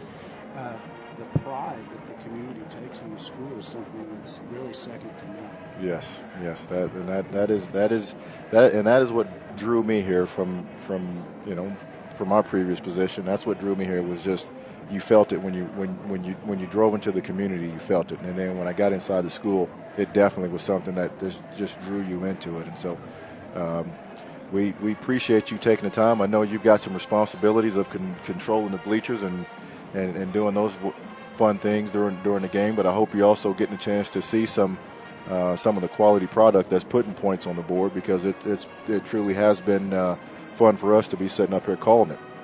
And being that you are a recovering coach, we understand that sometimes you probably get a little antsy when plays are happening, and can't turn your back to it because you have so much fun doing it. So we appreciate you coming up and spending a few minutes with it. And anytime you want to come up and tell us how to do this job, you're more than welcome to come on up.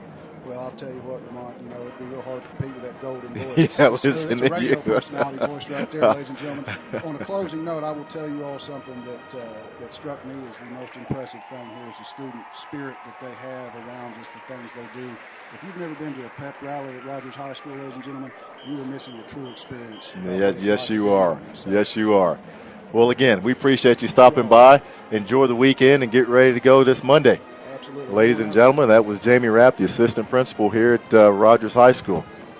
And coming up here in just a second, we're gonna bring in another young man. I call him a young man. He's probably as old as I am. We're going to bring him in and visit with him. Coach Bunch, what do you say, man? How we doing? We're bringing in Coach Derek Bunch. Coach Melson, he told me he couldn't be here, but I think he was afraid to be on the air, and so I call the guy who truly runs the program, and that's Coach Bunch. Coach Bunch, man, how are you? I'm doing great. Good. Hey, the reason why I want to get you on here, obviously, you've been able and to be a part of something that obviously a lot of us are chasing and desire to be. Just just give us a sample size of what it's been like for the last couple of years for you guys, as whether it be personally or whether it be professionally. What it was like on the moment that last out was made on that magical night. That was a special night, to say the least. Not only for our kids and our families, but just the city of Rogers. And great tradition here, great kids throughout the years, and we were just thankful to be able to finally bring home a state championship, first time ever. So the whole night was just surreal, and just still wake up dreaming about it, and just it's amazing feeling. Well, for the next so many months, you carry the trophy, and I'm sure you guys have, to the best of your ability, tried to downplay it and use it as fuel to motivate your program to, hey, you know what, this happened, but can we do it again? So I'm sure the motivation factor definitely has to be there. Our kids they just get after it day after day. It's really just a testament to everything on campus, from our administration to, how you guys run the basketball program, football program, everything. It's just, we're just trying to get out after it every day and just kind of do our part here on campus. Good. Well, I know you guys run a first-class program, and when I say program, I'm not just talking from within the high school, but also even your youth programs have developed a reputation of bringing success, which obviously I couldn't tell you how many guys that are playing for you now that have gone through your program, but you would have to think that with the success you guys have had, there's been that number of guys, and so. The biggest thing in that, and I want to make sure I have such great relationships with the parents.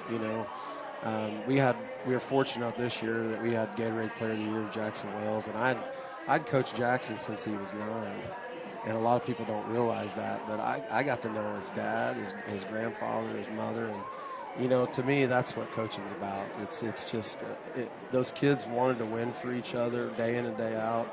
Didn't matter who we were playing, and it makes it a lot more special for those guys. And I was proud to say in that state finals game, we started 7 of our 10 academy kids that have been with me throughout the years. So it does work. It's a lot of work, but it's worth it, as you can see. Oh yes, yeah. We're in the midst of trying to build our program in a model in such what you guys have, because one, we've seen the results, but two, also. Winners want to be around winners, and so when you have that type of mentality and you have that type of structure, success breeds success, and that's what we're all after. And I think you guys have obviously superseded that, in the fact that you were able to on the year that you everybody thought would be the year, and obviously it was taken away from you to come back and well, we're not as good as advertised, but yet you're even better. So I think that's tremendous for you guys. I think that the kids did a great job of following the leadership that you guys provide for them, and so I think I'm looking forward to the upcoming season. Even though we've got our season of our own, I'm looking forward to baseball season just because it's a different excitement. So yes, absolutely. I'm looking forward to watching those kids get up and down the hardwood as well. It's one of those things that I feel blessed to be a part of a program where you're just as much a part of the baseball program as I am the basketball program, and I know what it feels like to put in all the work and you come up a little short. It's tough, and so it's good to know that we got the administration and our brothers in the coaching world, we got each other's back, and it's a good feeling. Sure. Well, we've got a couple more minutes here. What we talk about success, and I think a big part of all of our successes is the fact that you and I are sitting here both watching guys that are going to be playing significant amount of time for you, running up and down the football field, being contributors. Talk to me a little bit about your thoughts and your feelings on what it's like to sit here and watch those young men compete and bring some excitement to the fall. Yeah, absolutely. You got kids like Noah Goodshed and Cade, Selden Ridge, and Finley Bunch, and it's just great to see those guys out there on the field, and more importantly, just seeing how they treat their teammates and showing them, what it takes to be successful and how to get through the day by day and the grind, because it is, and these guys do a lot. They put in a lot of work, and it's great to have your best players be your hardest workers, right. And that's what you got out there. Mm-hmm. And that's exactly right, and that's what. That's what's fun. I mean, good things are happening. Not for just some people, but for a lot of us. And I think we've got to relish the opportunities to keep that moving forward to the best of our abilities, and also use that with our younger groups to say, hey, you know what? This is what happens when you put in that time, when you do things the right way. These are the results you get, and we're. As you well know, we're proud of who we are, and there's not a day that goes by that we don't want to be successful in doing what we do. Absolutely. And I tell you, the kids that we have, it just like you mentioned, the younger kids want to be like the older kids. And I was listening to the interview you had earlier, and just mentioned about. I've got kids that they're varsity starters that are spending the weekends with 9 and 10-year-olds, throwing to them. It's just special to me. That's what it's all about. It's not winning and losing. That's tough, and you always want to win. And we fight to win every game, but it's really just seeing that relationships and those kids giving back. It's really special.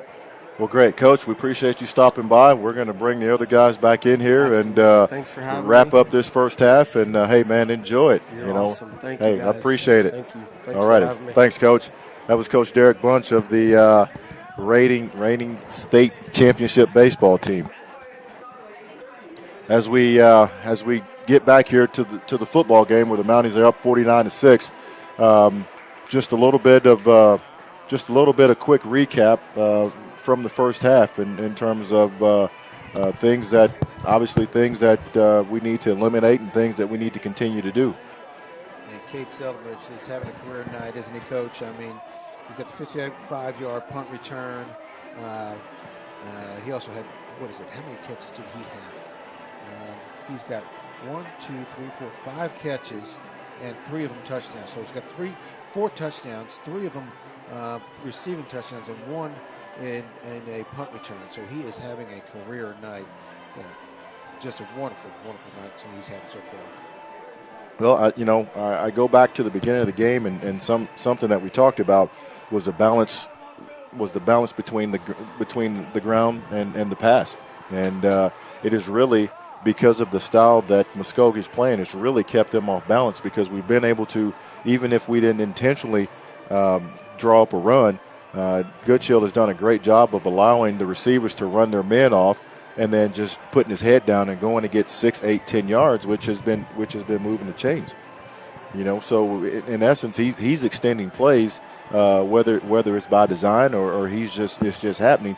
It's been a very big key in terms of when they were 1st and 25, 1st and 30, things like that of being able to chew up those yards and move the chain.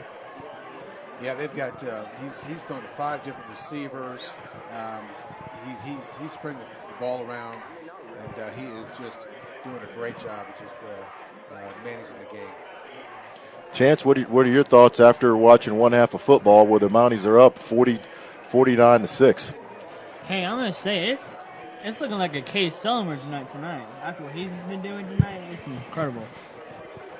Well, we hope that this obviously is if you watched a little bit of football last night, they talked about the Buccaneers and Tom Brady about how they didn't need an offseason, that they were primed and ready to go and they were in rhythm, even though the Mounties were off last week and they come back into this week. It doesn't look like they're out of sync. It looks like they've just kept the rhythm on both sides of the ball and been able to keep not only apply pressure but keep the pressure on the Mounties for the entire or on the rough for the entire first half. So we could and we hope that this is something that we will see night in and night out from our home football team. Good Shield is doing a wonderful job, and I'm sure this was the game plan. The game plan was to get the ball out of his hands quick because Muskogee comes at you fast. They blitz, they go man-to-man, they're going to come at you, they're going to try to force you to make mistakes, and what Good Shield has done is really get rid of the ball quick. They're doing quick passes, whether they're outs, whether they're curls, and then they're setting up the long passes with bootlegs and or play action passes to help freeze the linebackers, freeze the down linemen, and he's able to go long when he needs to go long, short when he wants to go short. He has been able to just really pick apart the defense right now. Well, as both teams come back on the field to start the second half, the Mounties will be kicking off from south to north. Here we go with the kick. Another one through the end zone. And again, the defense has the opportunity to get set. And if you're the Mounties coming back out in the second half, these next 2 to 3 series on both sides of the ball are very important. It'll be Muskogee ball first and 10 from their own 20-yard line. Obviously, because the ball went through the end zone, no time was off the clock. So here we go. We got first down. We got a fresh 12 minutes. There's Figlin. Throws it out, and it's going to be dropped. Little play action play there. Tried to get it out to Isaiah Givens. Givens, who's right in his hands, just missed a pass, and that's not the start you want as Muskogee. It was a well-designed play, well-called play, just didn't execute it. Well, sometimes it's given the situation, it can be a little tough. You're down 49-6, coming back out, and the first thing you're going to do is try to catch a pass. Sometimes mentally you're not there. 2nd and 10 from the 20. Here's Figlin. He got pressure. He gives it up. Shoved down the bounds around the 25-yard line. The Mounties came with the blitz there. They had number 33, Jacob Jenkins, came in on the blitz on that side, and Muskogee threw it to that side to Anthony Watson for a nice little gain for them. Ty Cunningham made the tackle, but he's heading to the sideline. Looks like he's got a cramp in his leg. I know he's been battling some illness, and so when you're battling that illness, a lot of times you're not hydrated like you should. These things happen. Here's Figlin. He's got pressure. Oh my goodness. All night long, they've been bringing heat to his hand, and that time they were able to get to him and sack for a loss. Should be 4th down and 11. Brady Porter and Marion Slater just sandwiched the quarterback at the same time. Big loss down there. We've got 4th and 11 from the 19-yard line. 10 minutes and 17 seconds to go. Well, it's safe to say they're probably going to punt it. with it being 4th and 11, and they're on their own 19-yard line. There's Figlin with the punt. Ball's gonna roll out of bounds. Okay, the Mounties will take over. Be 1st and 10 from their own, looks like 46-yard line. We'll call it the 46. I'd be curious what the Mounties come up with a game plan in the second half. I'm sure they're going to open up the playbook, do a lot of the same things they were doing in the first half because it was well executed, well planned out. See if they can keep up that same rhythm they had in the first half. There's a good shield. He's got Joshua Shepard in the backfield with him. He's going to hand it off to Shepard. Shepard will be taken down at the 50-yard line. Tell you what, Shepard does a great job of keeping his peripheral vision up and active, because it just when you think, hey, they've got him down, he makes a cut or two, and all of a sudden he's got 2 or 3 extra yards before anybody ever gets a hand on him. Got 2nd and 6 from the 50-yard line, 9:18 to go. Mounties are up 49-6. There's Shepard.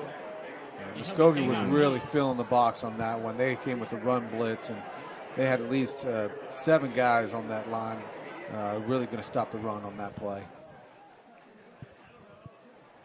Brewer with the tackle. 3rd and 7 for the Mounties. It's 2 run plays in a row, trying to see if they come back with the pass play on this one. Again, balance. We've extending plays, moving the chains. Play action. Here we go. Going for it all. Finley Bunch down the sideline. He's Keeps in. His feet. He's in. Oh, He's he stepped in. his feet the whole time. Finley Bunch with a touchdown, 50-yard touchdown play for the Mounties.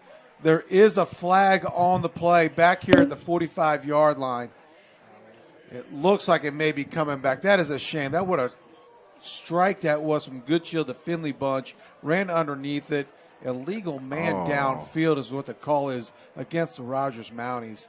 That is a tough one to take. I didn't think that play took that long to develop. I didn't think so either. I mean, it was not any longer. There wasn't bootleg. I mean, it was just a play action, drop back, and throw it.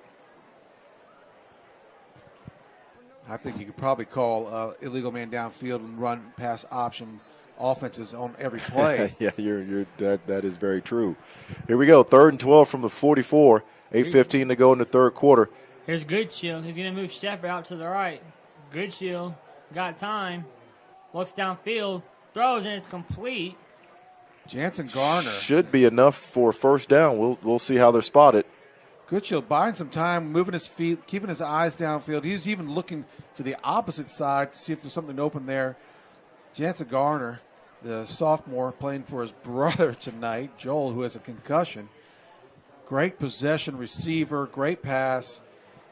Terrific, about 11-yard gain, 4th and 1 now. Got a little cat and mouse here. It's 4th and 1. Let's see if the Mounties will take the aggression of the rough and use it against them here.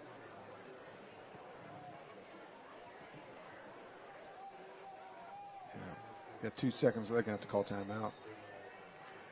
Yeah, they only had 1 second left to go on the play clock, and Rogers had to call timeout. Good call on the timeout, though. 4th and 1, first possession of the game, and let's get this right. Let's make sure we get that 1st down, get the right play call. They took their time trying to get it in, just couldn't get in on time.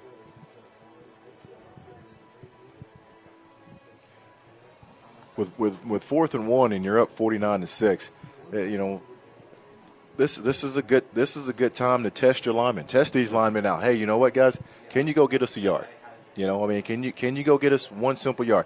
And what this does for this young offensive line is it gives them confidence. Number 1, we can do it, but number 2, coach has got the confidence in us that when we're this short, if he calls upon us, and not to say that it haven't been called upon all night, but this is a very specific instance where it's in the trenches because that's where it is. Mm-hmm. It's a trench game, and can we dig the trench and go get that 1 yard? And it looks like the splits are a little bit tighter, and so here we go, 4th and 1 for the Mounties. Here's Goodshield. Oh, he snapped it. It's gonna be covered by Muskogee. Seldom Ridge was coming in on the motion play. He was going to fake the handoff to him, but it hit Seldom Ridge in the shoulder. The snap did, and it was just a ill-timed snap, and then fumble for the Mounties. Man, you hate to see that after a timeout. You know, I mean, in the flow of the game is one thing, but when you call timeout and you think you got everything in order and things like that happen, I'd have to say if I had hair, I'd probably pull it out. Well, yes, and that's the new center this week. We've got a new center there, and so some of the timing just may be a little bit off. Right. 1st and 10 for the Rough on their 48. Ficklin drops back, got pressure. He's going to keep the football. Finds the opening, and he's going to be pushed out of bounds. I'll tell you what, the Mounties defense it's hard to call out a specific guy on every play just because there's so many guys getting to the football, you know. Then Ficklin probably ran 30 yards but only gained 4, you know, and Isaac Jimenez was on the tackle on that time. I think he's the left corner. 2nd and 6 from the 48, 5:58 to go. Mounties are up 49-6. Here's Ficklin. Waits for the snap. Player in motion. And here's good. He'll be taken down. Marion Slater. That could easily been called a horse yes. collar. And I thought Marion tried to pull up as if I didn't grab him by the horse collar. That could have easily been gone against the Mounties as a horse collar play. Terrific play to get in there by Marion Slater and find a way to get to the running back. Mounties caught a break on that one. No call. 3rd and 8 from the 50-yard line. 5:24 to go. You know, being in a 3rd down situation here, you're at midfield. You're thinking 4-down territory here. I think they'd have to. They'd have to go. Triples on the right side, and they're going to call a timeout. Timeout, Muskogee. Tell you what, they don't mind using those timeouts, do they? They sure don't. And you know, and a lot of that, you know, I think there was only one timeout where they had to use because of the extra point. But you know, when you have a young quarterback in this situation, you know, you just forget the scoreboard. You're down 49. You're down 49-6 with 5 minutes to go in the 3rd quarter. You got to quit looking at the score. You got to start thinking, how can I get this young man better? What can we do? What can we do to get him some confidence? Because you're going to need him, and obviously he's their man because he's been in the entire time. So, you know, what can we do in this situation where we can learn from? And I think that's the perspective that you have to take. What can we do to feel like whether it's the quarter, whether it's a half, what do we do to win something? That's right. You know, and walk out of here and take that and build on it. That's right. They got to build on something here. Got a man deep. Oh. Incomplete. Was that number 30 on the coverage for the Mounties, and that is Andrew Trineri. Andrew Trineri. Terrific coverage by Andrew Trineri. Great pass. Andrew right there with him the whole way. You know, I'll give Ficklin credit. He's thrown some pretty good balls that guys just haven't come down with, and you know what? He hasn't wavered. He keeps throwing them. You know, he just keeps putting it out there. So there's a reason why. Obviously, this young man's a freshman, and he's standing behind the center. I tell you what, he's going to be a heck of a ball player as he keeps on growing and getting a late ad here for the Mounties. We got 4th and 8. Add Colin Jones. And we got The procedure. Whoa! Now what do you do? Do you punt it or do you go for it? Because that's that 5 yards you didn't account for. Well, I think at this point Muskogee's probably looking at this more of like a scrimmage and what can we do to get better? Let's run plays. Let's run offensive plays. Try to get something positive regardless of the down and distance and the score on the scoreboard, I would think. 4th and 12 for Muskogee. Well, it's going to be a quick punt. Yeah. He's Ficklin, and he's going to punt it high in the air. Good job by the defensive players to get away from that punt. It was a short punt, and you know they called that call to get away, and they got off the field so they wouldn't have a muff punt on there. Well, with 3:34 to go in the 3rd quarter, Mounties are up 49-6, and they'll take possession of the ball. 1st and 10 on their own 30-yard line. Again, you come up empty-handed on your first possession out. What do we do here? Do we continue to? Do we look at this the same way and say, hey, you know what? We got to keep improvement. We got to keep we got to continue our rhythm. We got to find that rhythm, and when we come out the second half, when things don't go right, Shepard trying to get to the outside, and we got a flag. that looks like 2 holding penalties there. Yeah, I think it may have been the same person, but it was they were clearly holding call on this play. Whenever you have an edge run like that, it's hard for the receivers to maintain their blocks without grabbing something. Well, but not only receivers but linemen, because you're asking guys to take a 6-inch step and then lock on, and a lot of times if these guys, they may be reaching 6 inches, but they may be blocking a guy that's 2 feet from them. Yeah, that's right. Laterally, and that's man, I tell you what, you got to be getting after it. I think there was 2 penalties on that. One was illegal procedure, I believe it was, and holding. They accepted the holding call, not the illegal procedure. Yeah, which I think the legal procedure is only 5, whereas the holding was 10. Yes, sir. So should be first and 20. And Shepard's going to be taken down immediately. Yeah, first and 20 from the 20, and it looks like he was able to gain probably 4 yards on the play, which would bring it 2nd and 16 from the 24. Well, he looked like he was going to have some room to run there. That linebacker from Muskogee really stood him up in the hole. I thought he was going to run for another 15. Elmore with the tackle. 2nd and 17 from the 23-yard line. Again, you don't worry about this. We've seen this play again before. Good shield. Oh, it's gonna be tip. Is the ball alive? Knocked down. No, forward pass, batted away, incomplete. I like the play call. I think it would have worked. They were looking for Finley Bunch on a little wide receiver screen on that play. And number 11 from Muskogee, Devin Whitfield, had a nice play there to bat the ball down. 3rd and 17 from the 23. Oh, that's right. That's right. It's running clock. I was wondering why the clock was running, but it's running clock. This quarter's going by pretty quick. There's a reason why. Here's Goodshield.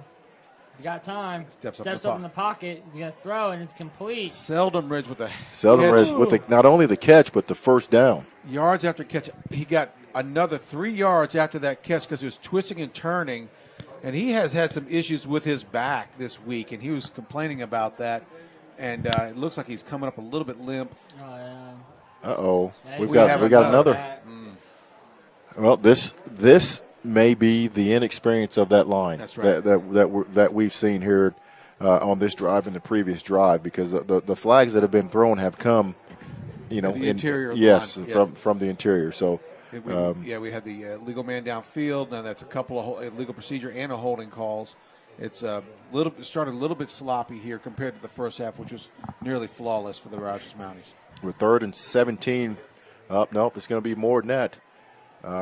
Looks like we're 3rd and 32. Almost 32. Yeah. Wow. Here's Goodshield. He's got pressure coming. He's got to get out of there. He's going to keep it. Oh, great move. Look at the speed. Oh, another. Oh. I'm telling you, that is so hard. Those plays are hard when it's open field.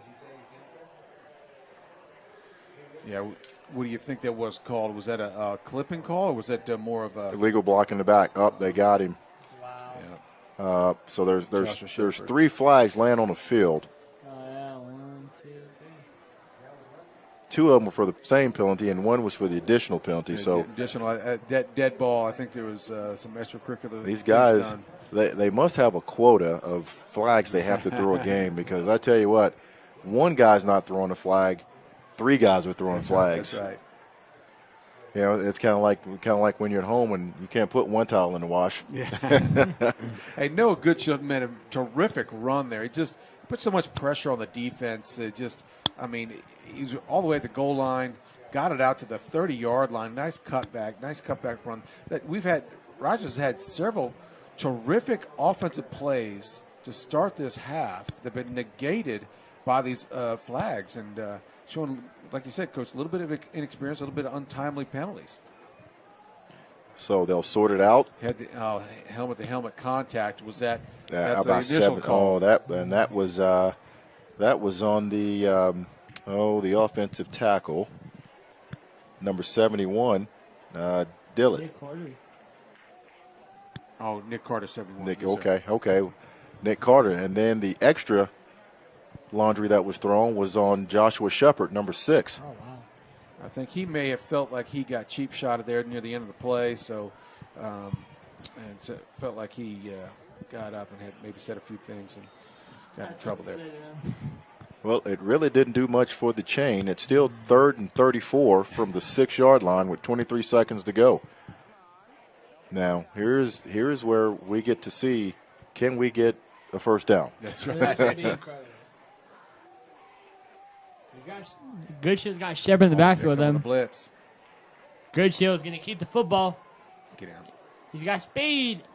Oh, my He breaks goodness. the tackle. He's got blockers. He kept his feet. And Goodshield. One man to beat. And Goodshield. What a terrific Oh, my run gosh. by Noah Goodshield. Wow.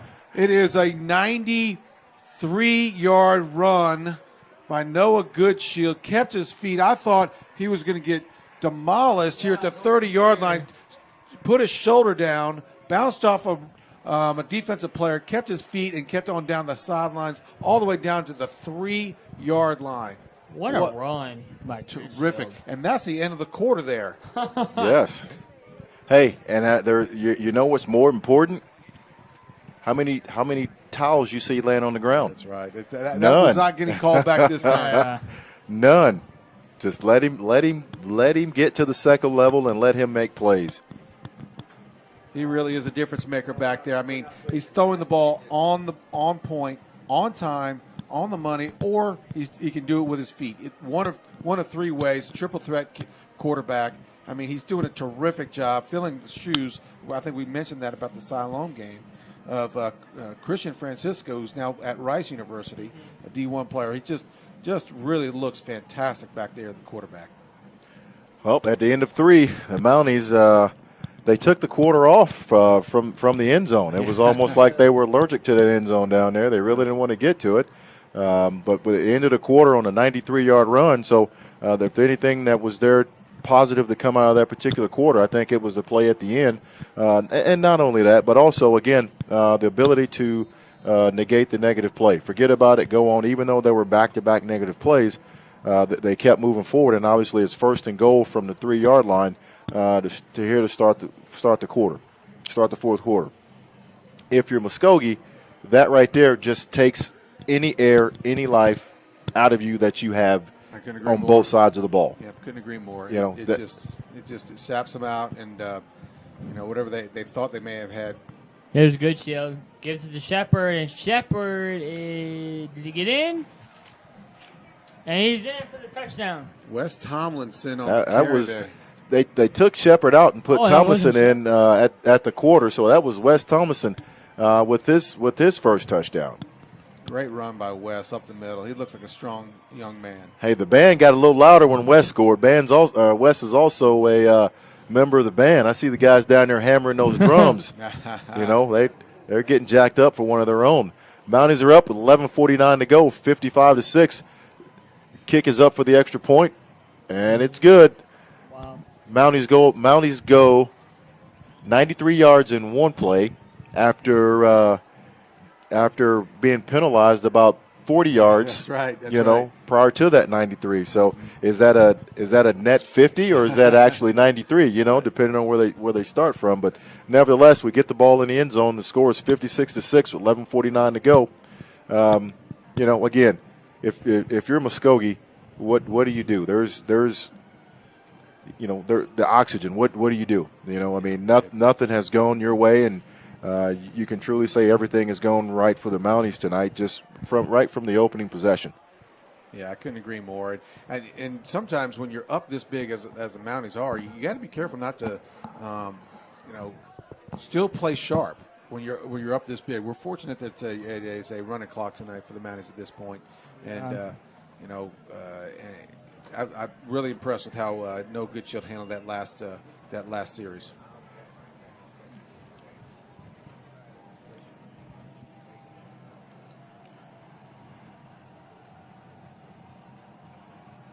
And here's the kick. Going towards the end zone.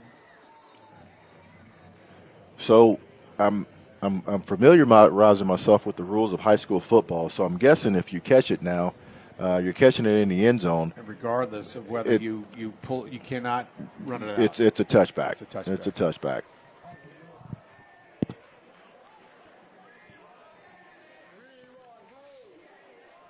Let's see if Fickling comes back out. And you have to give this young man credit. He has hung in there all night, and he's only made one bad pass all night. It's just, things haven't gone their way, and the Mounties have a lot to do with that. Here's Fickling. Oh, he's going to go deep with it. Uh-oh. We're going to get flagged? Gennari on the coverage out there. I think he may have hit him just as the ball was arriving. Right. I will admit, he's got an arm for a freshman. Yes. He can really sling it.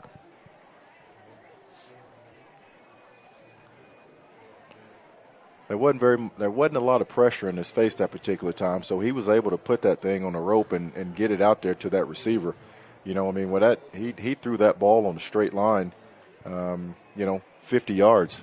Yep. Before it even looked like it was going to touch the ground. Mm-hmm. So the guy's, he's got some abilities, and it's like any freshman. Over time, they're going to get better. So, it's going to be interesting to see how he develops over the course of the next several years. I think that's only like the second pass interference call by the Mounties tonight, which is pretty good, as much as Muskogee's throwing it. Here's Fickling. He's going to throw it to the outside. And that's Givens. It was a nice gain. Gavin Fowler, initial contact there for the Mounties. Gain of 14 by the rough.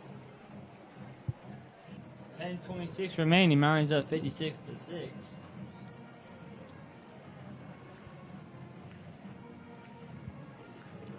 I've been just observing the pace of the two teams. Muskogee seems to be more methodical as to where on both sides of the ball, the Mounties are really just getting after it. Little handoff sweep there. Good little, maybe reverser on the tackle. One thing I was just noticing on that particular play right there, number 22, Hayden Kaufman was on the left side of the field and came around all the way through the backfield and chased down the running back along with maybe Versa, and that alluding to what I was talking about earlier. Those, defensively, we're flying around to the ball. We're playing like we're playing for something, which is good to see. Here's Fickling. He's gonna hand it off. Oh, that was well defended there. They had that snuffed out. You can see when the running back first initially came in motion that they adjusted it already. Was that maybe reverse on the tackle again, number 28? Yes. I think it was. Yeah. It just he read that well, coached well, saw his keys, came up from the linebacker spot, got up to the line of scrimmage, read it. They handed off with the jet sweep, and he was right there all the way. It's the rough 3rd and 5 from the 46 with 8:56 to go. Mounties are up 6-0. This is a big third down for them, just to be able to stay on the field one more time. Get four more downs. Here's Fickling. He's going to throw, and it's complete. Makes a man work. Miss there. He did a great job of catching the ball and making a couple Mounties miss before the pursuit eventually caught up with him. Yeah, it was a good run after the catch there. I think that was number 8 for Muskogee. He's one of their I think he's their best outside receiver, and we haven't seen much from him all night long. Here's Fickling. Waits for the snap. He's going to hand it off. Well, I'll tell you what, Muskogee. I think Muscogee's doing exactly what we talked about. Let's not look at the scoreboard. Let's try to put something together that's positive that we can take away and build on it. Not tonight, the next week. That was a nice little run. Gain of looks like a gain of 12. It'll be 1st and 10 from the 13-yard line. 7:40 to go. Here's Fickling. Steps back. He's going to throw. Got complete. That's Bell. Bell maintains his feet, and he'll be taken down around the 5-yard line. Little wide receiver screen there Bell's a good athlete, just can kind of make you miss. He did a great job of allowing the play to develop and getting inside his blocker. And, we talk about yards after catch. He was able to get 3 or 4 yards, after the catch, which brings up 2nd and 2 from the 6-yard line. This is unfamiliar territory for us, something that we haven't talked about, but Muskogee, since the first quarter, has not been in the red zone. Here's Ficklin. He's going to hand it off. Oh, Ooh, take it down hit. hard. Ooh. 49. Gavin Fowler, what a terrific hit by Gavin Fowler coming up from the linebacker spot. I mean, stop the running back dead in his tracks. I mean, put him back on his back. Way to be aggressive there. Be 3rd and 1 from the 4. 6:30 to go. Mounties are up 56-6. It's going to be interesting to see here what the call will be to try to get this ball in the end zone. Here's Ficklin. He's going to roll out to his right. He's going to throw back in the There's end zone. not and enough it's going room to be too there. high. He just ran out of room there. He probably would have been better off keeping that thing and just kind of trying to get to that pylon on his own instead of throwing that ball. Just not enough room there.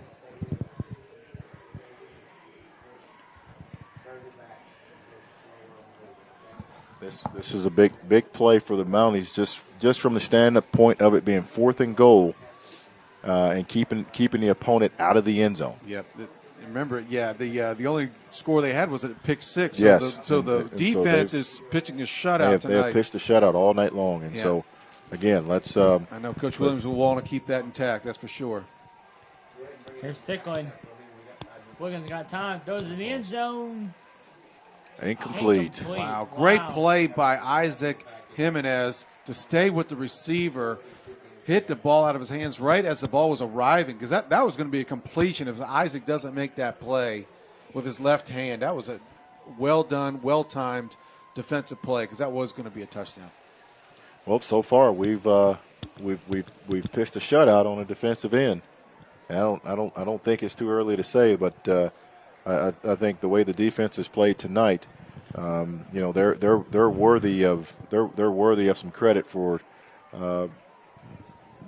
what they've done, for the performance that they've had.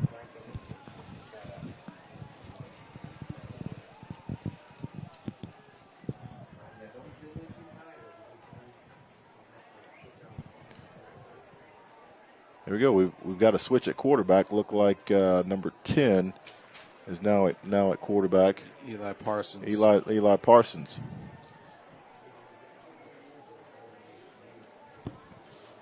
Yeah, giving Noah Goodshit a well-needed rest there.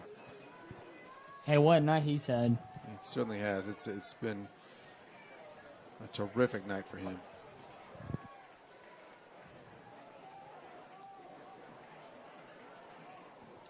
They're letting the play clock run down now, and probably smart on the Mounties' part. They're probably going to wait till it gets down to 10 seconds to call the play. Here's Parsons. He's going to hand it off to his running back. Wes Tomlinson on the carry. Looks like sewed him up right there. Stopped him right. Got about a 2-yard gain.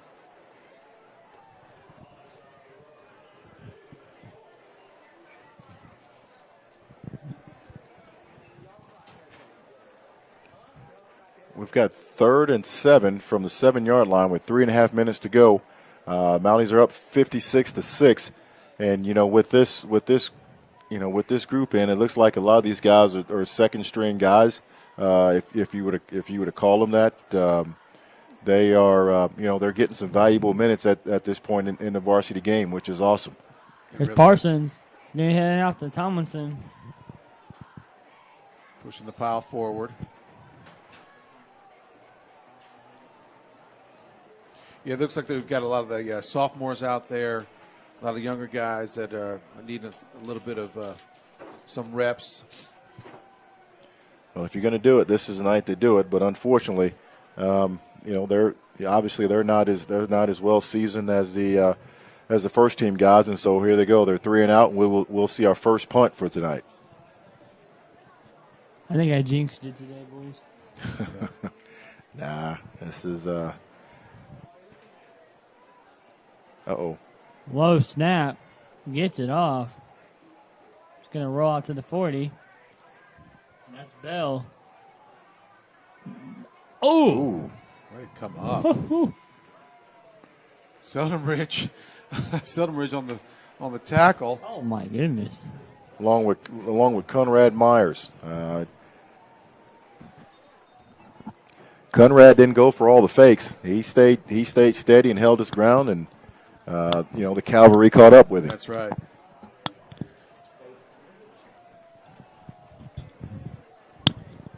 Hi, this is Scott Davis. I wanted to take a second and give a shout out to the RHS TV kids. We got Chance Coleman here doing a great job announcing, and we also want to give a shout out to Luis Montalvo. He's running the field cam, and also to Randall Strickland and Jimmy Azanza, who are running the top cams, the field cams.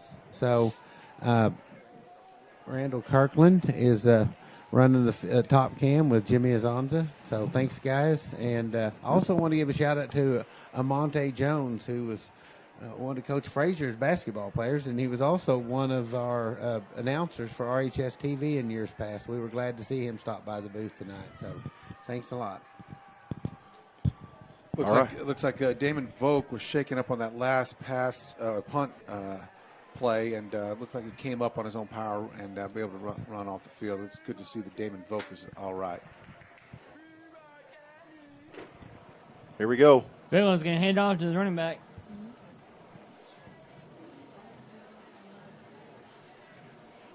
Regardless of the score, you've got to give this Muskogee team some credit, because they have they've hung in there and they've just kept going. They've just kept going. And this is a young ball club. This is a young ball club, and really both teams are young. But the Mounties have shown to have it on both sides of the ball, and it looks like Muskogee's trying to prove who they are.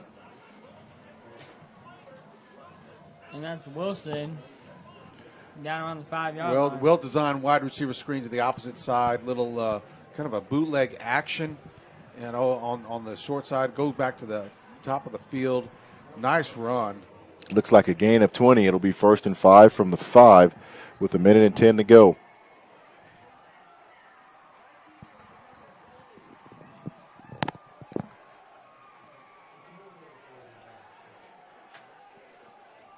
It looks like the fans have stuck around all night to the end of this game, which is awesome to see. There's Fickle, and he's got pressure. He's going to keep the football, cuts back, and he's going to be tackled. Not only is he tackled, he's brought down by half the team, if not more. Colin Jones had a really good game tonight. Down there at nose guard, defensive lineman. I see him on the bottom of a lot of piles tonight. He is a big individual. He's going to be he's a sophomore at 6'3", 225. Wow. He's going to be a terrific player for the Mounties for years to come. And we got timeout. With 30 seconds to go, again, if you're Coach Williams, you're asking your defense, regardless of what age, what string, whatever the case may be, gentlemen, let's not let it happen. And these are confidence things. And a young ball club early in the year, these things they're not going to hurt you if it happens. But man, what a confidence booster! If they hold them out, yes. That's Coach Williams is saying that right now. You got to pretend this is a 10-10 game, and if you hold them out here, we win the game. And you've got to put yourself in that situation. It's a challenge within the challenge, and that's all it is. And so, it would be great. It would be great to see us do it. Here's Ficklin. He's going to roll out to the left. He's going to keep the football. They lost contained. For a touchdown. Lost contained. Lost contained, and he was able to use his speed. Boy, he's a good athlete. Lost contained there, able to walk into the end zone for Ficklin. They get their first touchdown with 18 seconds left to go in the game. That's a terrific job done by the Rogers Mounties defense. And it looks like Muskogee's going to go for 2 here.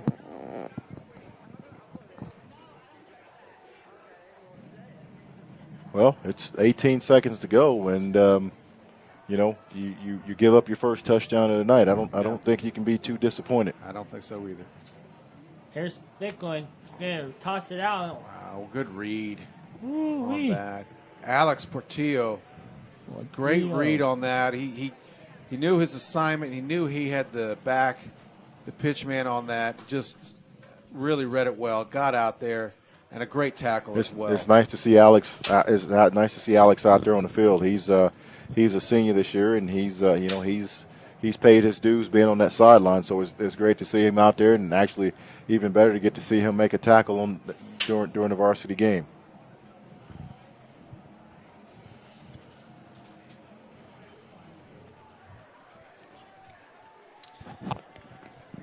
We are, as with just a little bit of time here, we can look forward to so far next week. The Mounties do not have a game that was supposed to be originally their bye week.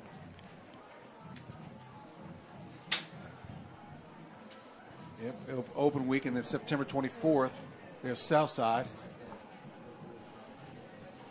Somebody just threw a water bottle from up top. That's not very professional. Yeah, somebody just threw a water bottle from up top there. So I'm not sure who it was, but it hit someone in the back pretty hard. Oh my! So kickoff.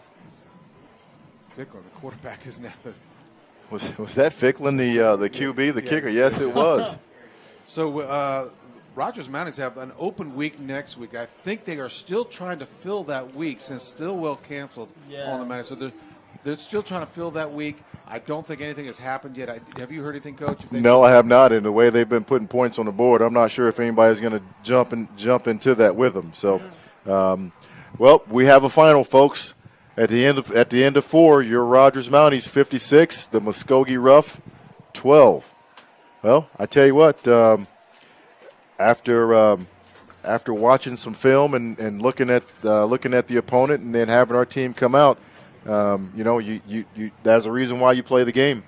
It certainly is. I was expecting a real aggressive, and we'll say where they were aggressive, but the Mounties and the way they controlled the ball, their play action, the quick releases, the 2-step, 3-step drop, screen passes, way we move the ball from sideline to sideline. It's just a well-rounded, well-executed, well-called ball game for the Rogers Mounties. And I think on both sides of the ball, you have to be happy. And for a while, we were looking at this like, Cade was going to have Seldom Ridge, number 12, was going to have one of those nights, but Muskogee seemed to slow him down, or whether Muskogee slowed him down, or we intentionally start doing other things. It was great to see him. It was great to see him get off to a good start and carry a huge load to the score and early on. Sure was. I think the running clock in the second half maybe had a lot to do with that, slowing the Mounties offense down. But got to be pleased with tonight's effort. Well, gentlemen, had fun tonight. We will look forward to doing this again. We're not sure about next week. We don't know if it'll be on the road or home, but time will tell. But if not, we'll open up the first road game of conference play. Will be at Southside on September 24th, and then play time is really over. We'll be playing for keeps. So not sure what Southside or any of the teams in conference did tonight, but you can forget about whatever's happened in these first 3 weeks of the season, because when you start 0-0 and everything matters, anything is possible. So with that being said, Coach Regan, Chance, what a night. We enjoyed it. And final score, your Rogers Mounties win the football game over the Muskogee Rough, 56-12.